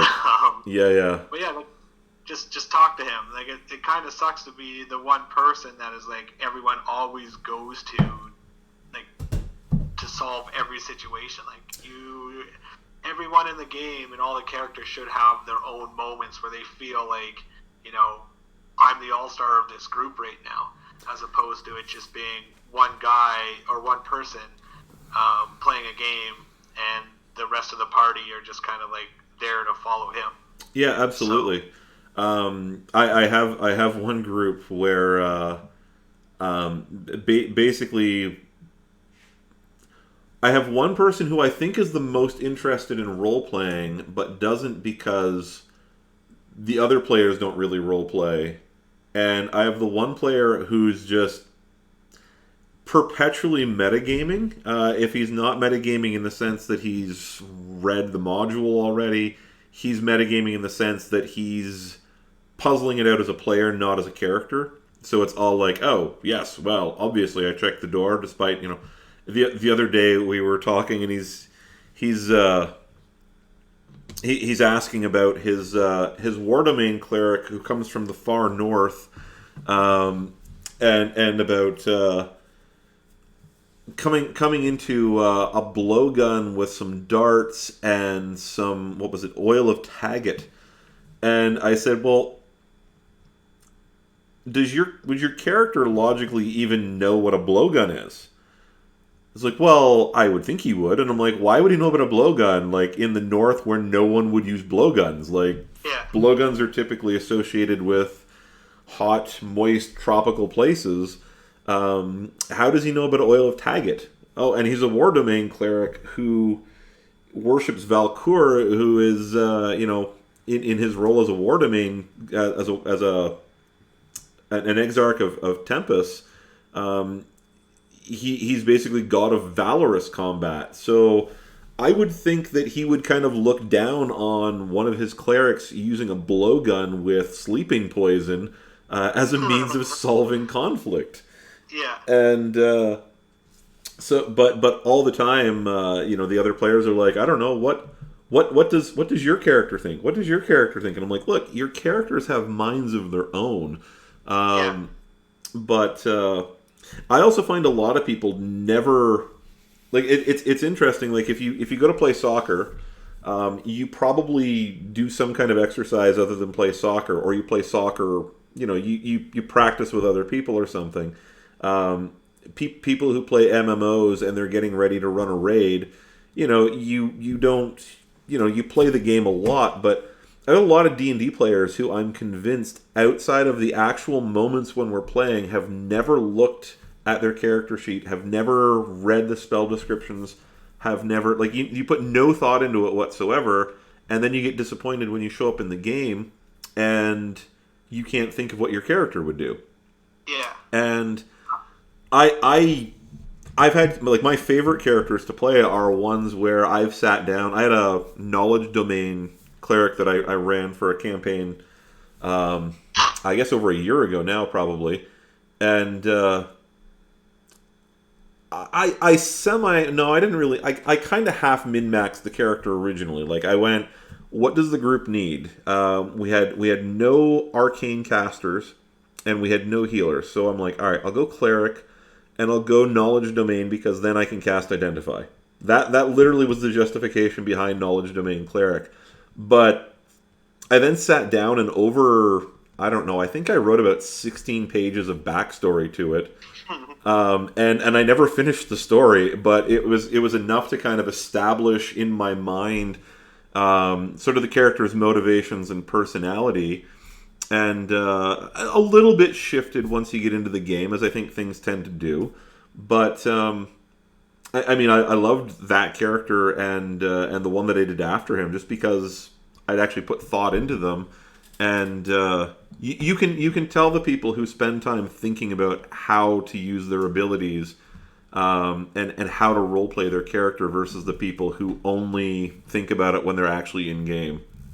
Yeah, I love building characters. That's why I have 70 on D&D Beyond, because I just and Pathfinder was even worse, because because you get so much knowledge for everything, that I would sit down and be like, okay, this is my character concept, and then about 5 days into it, reading something else, I'd be like, well, this changes everything, and then the process would just start again, and it would be just down these rabbit holes and these obscure abilities, and oh, I had a tiefling that could grab stuff with his tail, and you slide a hand to steal stuff, and it was like this rogue who could just do all this crazy stuff, and then of course they all sit in a binder for like, I'll play you one day, and it'll never happen, and then it's just on to the next character. Like, I get attached to all mine because I do things like I made those acts.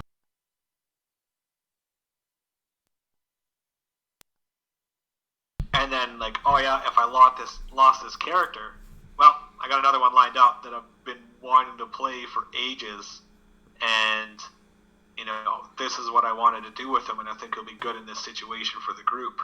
Yeah. But yeah, I love character creation. Is probably one of my favorite parts of the game, and just thinking of like weird, obscure things that like, I wonder if anyone's ever tried this or done this, and it's like, well, how would this work together?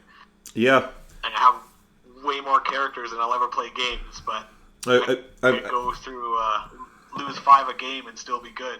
Right. Yeah, like I have a druid, and I was like, you know what, his whole thing, well, not his whole thing, but like a big part of his spell casting is all just like manipulation of the natural world. So he has no damaging cantrips, which the druid list is pretty short on damaging cantrips anyway, other than infestation. But if he sets something on fire, or if somebody casts like create bonfire, or something gets caught on fire, he's got control flames, he's got shape water, he's got mold earth, and it's like there are 6,000 things I can do with any one of those, and they're all just an action, so I can do extra stuff every turn. And somebody's like, well, what would you do with mold earth? And I'm like, well, like, stop and think about, like, just sit down some night and think about what could you do, or better yet, go for a walk.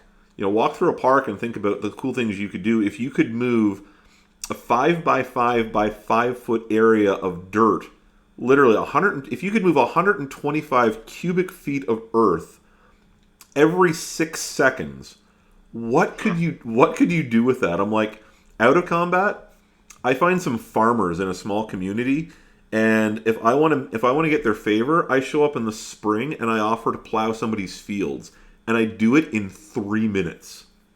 And they're like, oh yeah. I'm like, or I cast plant growth as an 8-hour ritual, and they have the best harvest they've ever had. Or in combat, you use it to make a trap. Like, to be honest, like I want to get to that castle. Let's go underneath. Exactly. Yeah. Like you can tunnel with it. You can you can make a trench with it. You're being fired at. Cool. I'm gonna make a ditch, and we're all gonna jump in it and have half cover from being shot at, or 3/4 cover. Meowing Pineapple asks, when you make characters, do you make the sheet in advance or do you wait to roll?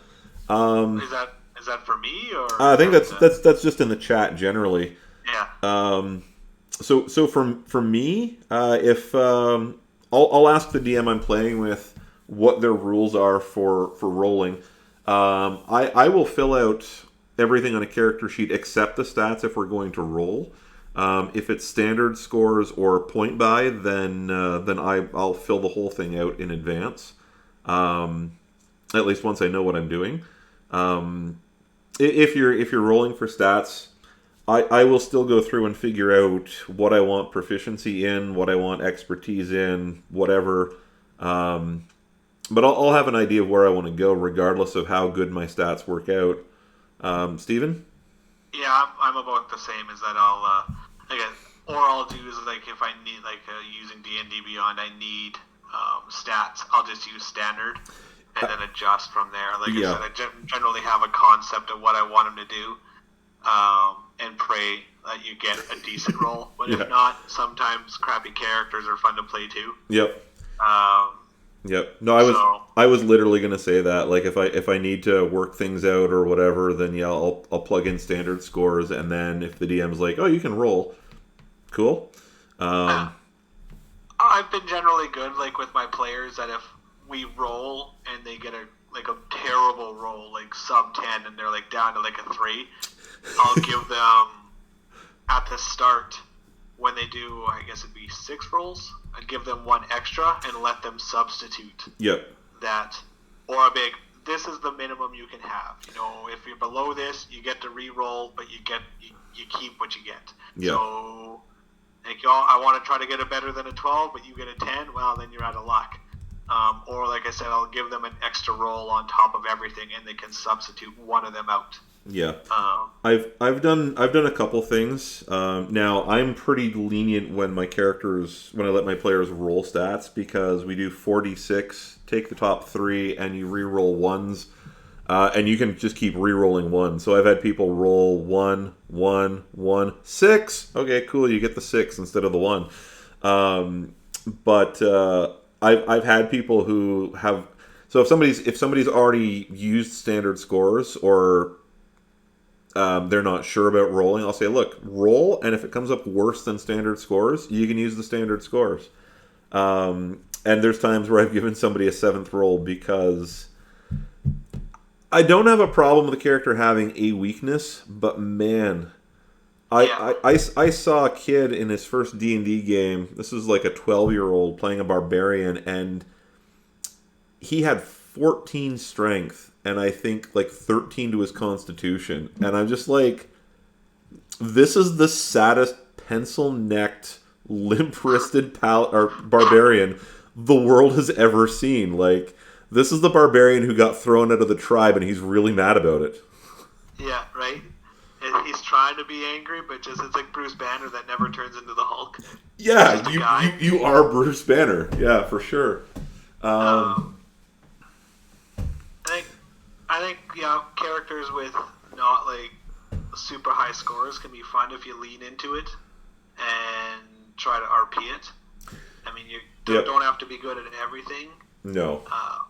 But yeah, generally when I build characters, it's more of a concept thing for me, as opposed to worrying about the stats. Like, I'll see an item like the double scimitars, and I'm like, I want to build a character that uses that.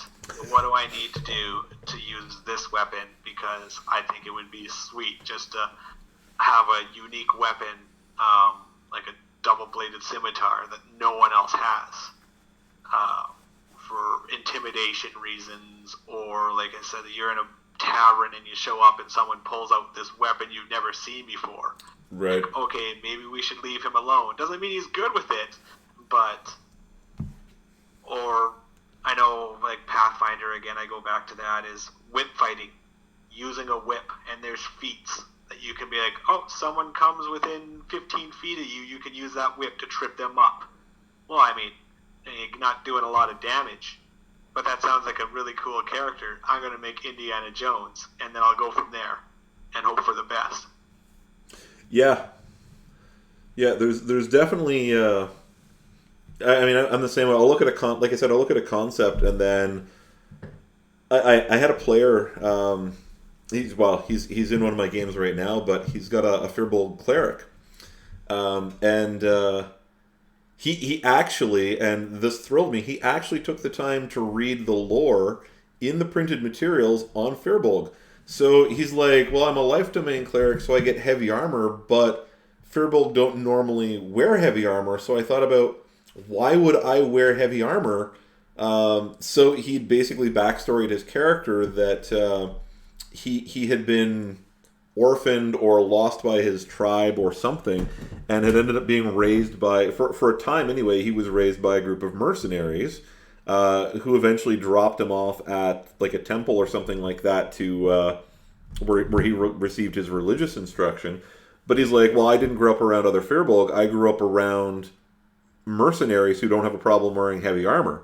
I'm like, okay, like it's like, good on you for actually like reading the supplied material and figuring out how your character works just within the stuff from the book. But yeah, like I'll pick an idea and then figure out like, why does he do this, or where did he learn to do this, or how does he do this? And when I was when I was doing the stream last night, and we were just reading through the Artificer, the Artificer actually encourages you to roleplay how you cast your spells, because you're casting your spells with with your artisan's tools. So it's literally like, all right, if you're an alchemist and you're casting cure wounds on somebody, how are you doing that? Maybe you're whipping up a potion or something to give to them, or a salve to put on their wounds, or maybe you're an artillerist who's casting cure wounds instead. How are you casting that with your smith's tools? Are you maybe you're patching somebody up or something. Yeah, cauterizing a wound to stop the bleeding or something.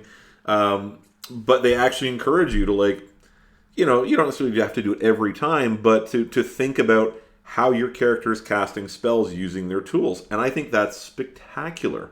Games. I mean, I've had sessions, and I know there's people watching, and I mean, you're one of them. But I've had players who've been in sessions that were nothing but combat.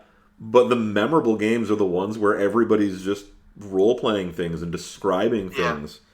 Like Richard buying a horse for half an hour, and then me making friends with his horse more than him.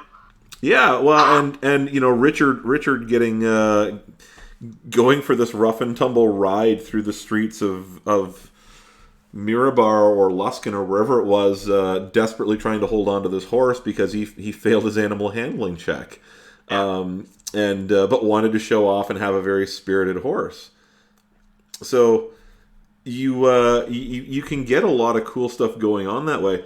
One of the group I haven't DM'd in a long time, but we were running Lost Mine of Phandelver, and they had just finished up in.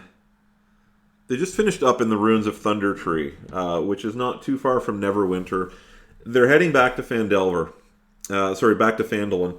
And I honestly, I'd already determined I wasn't even going to roll for random encounters. I just wanted to get them back to town so that they could basically turn things around and get on the next stage of the campaign. And that's not what they decided. They decided that they were going to roleplay the shit out of traveling. We spent 3.5 hours getting back to Phandalin with no encounters whatsoever. It involved things like them intimidating or trying to interrogate a cultist that they had captured for information. One of the characters trying to insinuate that the elf who had just joined the party was trying to poison them when he had cooked them breakfast this morning. So he described how he needed the group to stop so his character could go off and relieve himself in the bushes. A moment later, I get a text from the character from the player running a bard who's like, I'm going to wait till he's in the bushes and gets comfortable. Then I'm going to use minor illusion to make a face appear in the bushes in front of him. Then I asked him to make he's a paladin, so I'm like, all right, give me a survival check. No, he was a fighter, at the time. Like, give me a survival check. He's like, for what? I'm like, you're going to shit in my woods? Then we're going to roll to see what you wipe with. So he ended up getting a bit of a rash from that, and finally at one point begged the cleric to cast Cure Wounds or something to alleviate the itching and burning that he had going on in his nethers. And they finally got back to town, and the bard set up to perform that night at the tavern. And of course, two of them wanted to hit on the barmaids, and the whole thing was just role play. And it to this day, that was getting close to 2 years ago, a good solid year and a half anyway, I think. And that was still one of the coolest, funnest sessions I've ever DM'd, with no combat whatsoever. So yeah. It's just cool, and I gave them a shitload of experience for that, just because they were in character and it was fun, and it's a game. Anyway, I think we're gonna call it there. It's 8:15. It's a bit later than I'd anticipated running this until, but big thanks to Richard, who had to leave us to go deal with some kids. And thanks to Stephen. Thank you for joining me on the stream No tonight. worries. And hopefully